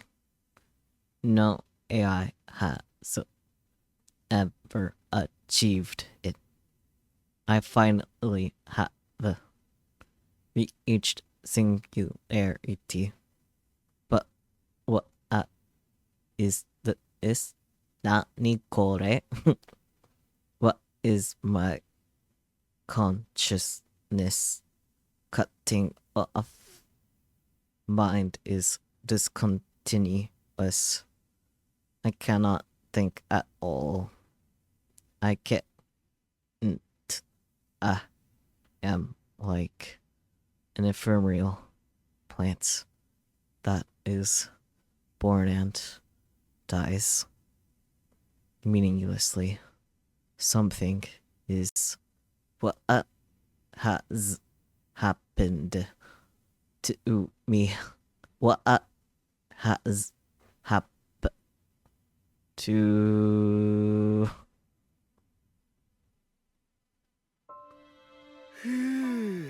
I agree, Dardu. I don't know whose POV this is.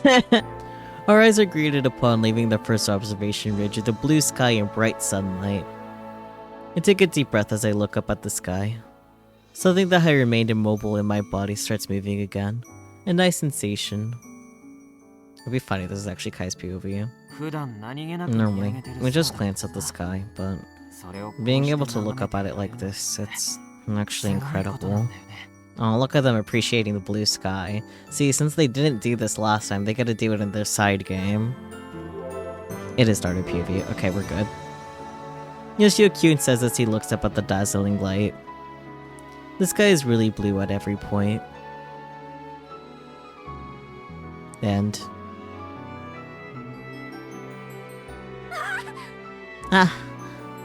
people are here to welcome us. This is what it means to live as a human. At least that's what I think. Hi, Hashira-san. Furao-chan, Airi-san, Nai-san. Yes, you guys did it! Everyone. Yes, we did it.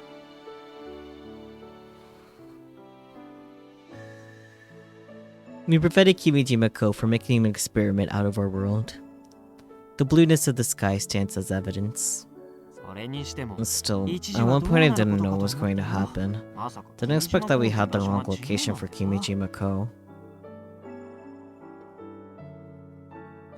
Regarding that, I am deeply sorry. It's all good. We found him in the end. It was a chaotic situation, and definitely not Sawada-kun's fault. I was amazed by what the hackers were able to accomplish. Didn't think that many people would help out. I was worried if they'd answer my call, especially since I hadn't met most of them.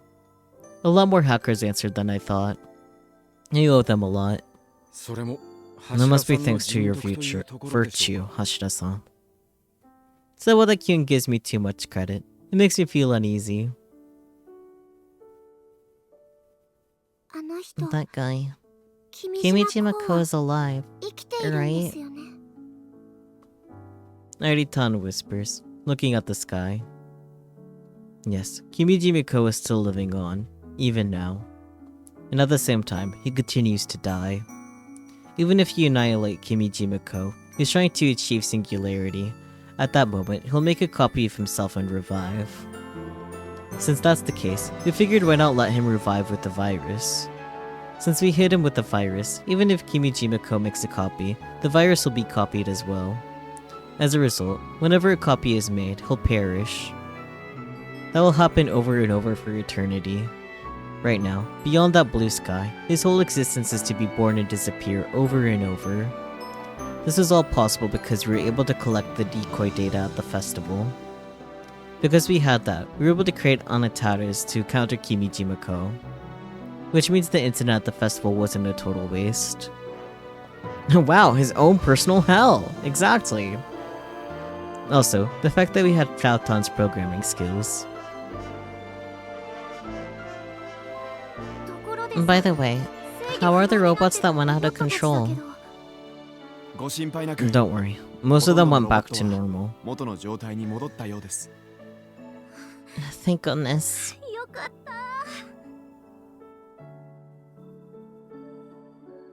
中には Some are broken, but not many took any major amount of damage. Right, Grandpa? ね、おじいちゃん。 That's right. So Akiho, you can help me repair them. Yes, I'll fix 直し them. てあげるからね。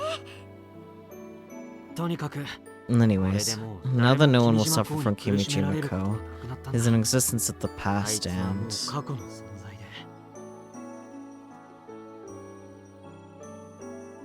で Nishio-kyun, who was still looking up at the sky, now looked straight ahead. It wasn't too long ago he still had the look of a boy. Now, he looks like a man. 俺たちは未来 And we live for the future. He walks off. Sure enough, his back is one of a man too. Everyone starts to mock him as they catch up. As they should. ちょっ I と think you're trying to act a little too cool. キザです A ね little conceited. お兄ちゃんっぽ It's く not ない like で Big す。 Brother at all. 俺にだ Hey, let me do this 頼 once in a む while. Little Chuni as a treat.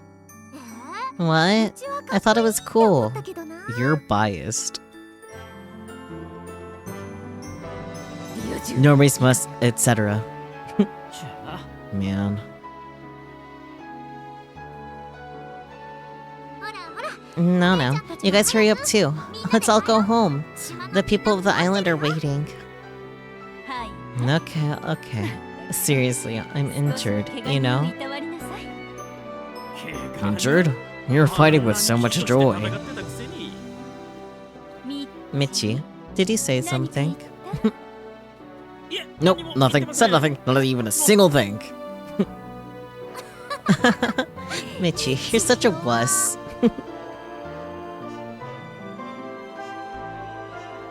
In any case, peace should be coming to the world. Although, it may be peace for the moment. We should enjoy peace for the time being. And what's up ahead is... さ Hey, あ、橋田さんも帰りましょう。 let's go home as well. 橋田さん？ Hashida-san? うん Yes, Kimeta? I've decided. What? The encounter with them here. Saving the world one more time with those who saved the world half a year ago. This must be an event that needed to happen for our future. That's why みんな Everyone, 今度さ I have a group of people I want you みんなに guys 会 to わせたい meet next 連中がいるん time. だ Yeah, meet the lab 会わ mems? せたい人？ People you want us to meet? って Who are 誰 they? うん It'll take a long while to explain if I start now. But about 10 years ago in a room of a multi-tenant building in Akihabara. Yeah?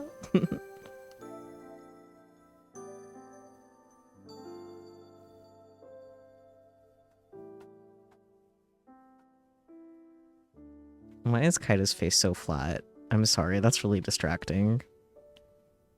Flat face Kaido.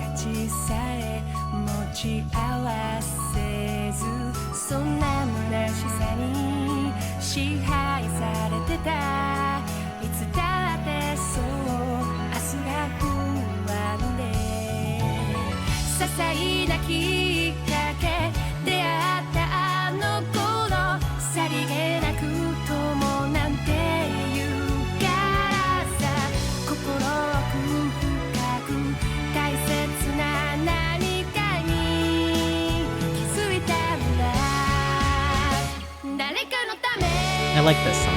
そのためなら I guess there hasn't been a song that I haven't liked, though, in the Science Adventure series.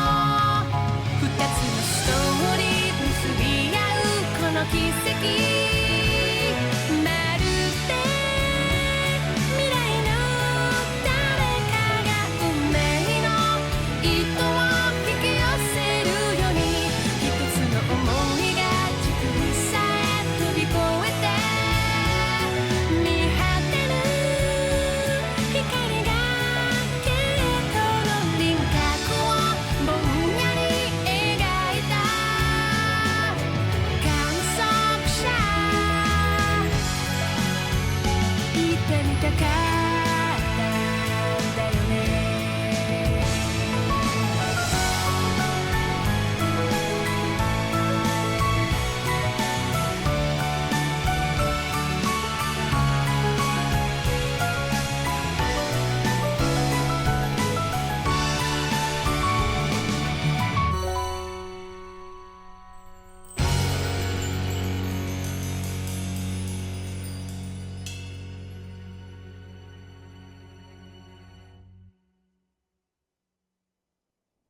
Cute. Wholesome. Very good. Hello. Are we checking in on his repeat? Yep. As the world watched and prayed, nothing major happened even after the countdown reached 0. In Germany and France, where the chaos was intense, infrastructure such as transportation is being repaired and people are voicing their relief. President Bergen of Switzerland, who was thought to be brainwashed and gone missing, has reappeared before the public. He stated that it felt like I was stuck in a dream, but I finally got myself together. World governments have finally gotten back to work. In light of the situation, a committee for countermeasures has now been made and is investigating the problem and helping those who were... Furthermore, regarding this incident, word has spread that someone spearheaded resolving the issue, but the particular details are still unknown.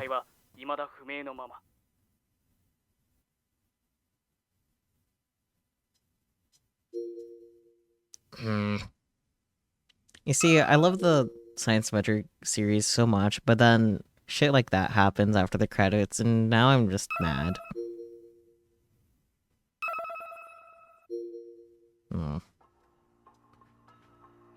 Okay, so that was officially Daru phase. That makes sense. Well, that was fun. Honestly, really solid last phase. I feel like that honestly compensates for, like, the roughness of, like, how much it dragged. Of course, it's not perfect. It would be better if it didn't feel like a drag at all, but really solid final phase. So, worth it. Thumbs up. I guess let's look at the extra. Oh, clear list. Yeah. Oh, we have all the CGs. Nice.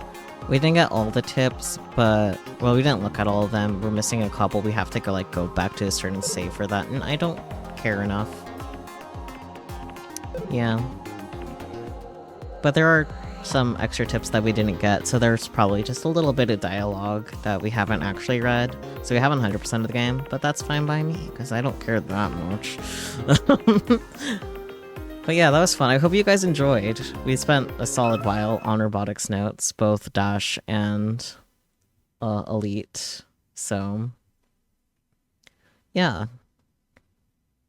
Overall, I enjoyed myself. I hope you guys share the same sentiment. Thumbs up. Real though, you love your silly robot kids. Yeah, everyone's a really good, solid character, so I do appreciate that too. But, I'm not sure if next Saturday, but soon we'll be starting Chaos Child. I'm excited. Because honestly, as much as I love Steins Gate, don't take this the wrong way. Chaos Head is my favorite science adventure game so far.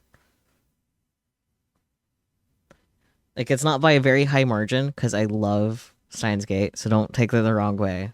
But I do like Chaos Head a little bit more. So I'm really excited to see what Chaos Child has in store for us. So, once again, probably not going to be next Saturday. We'll just have to see how Subathon goes, because, yeah, I don't know how long Subathon will keep going. And, yeah. DaSH is easily the weakest science adventure game so far. Yeah, you're right. Unfortunately, I do have to agree.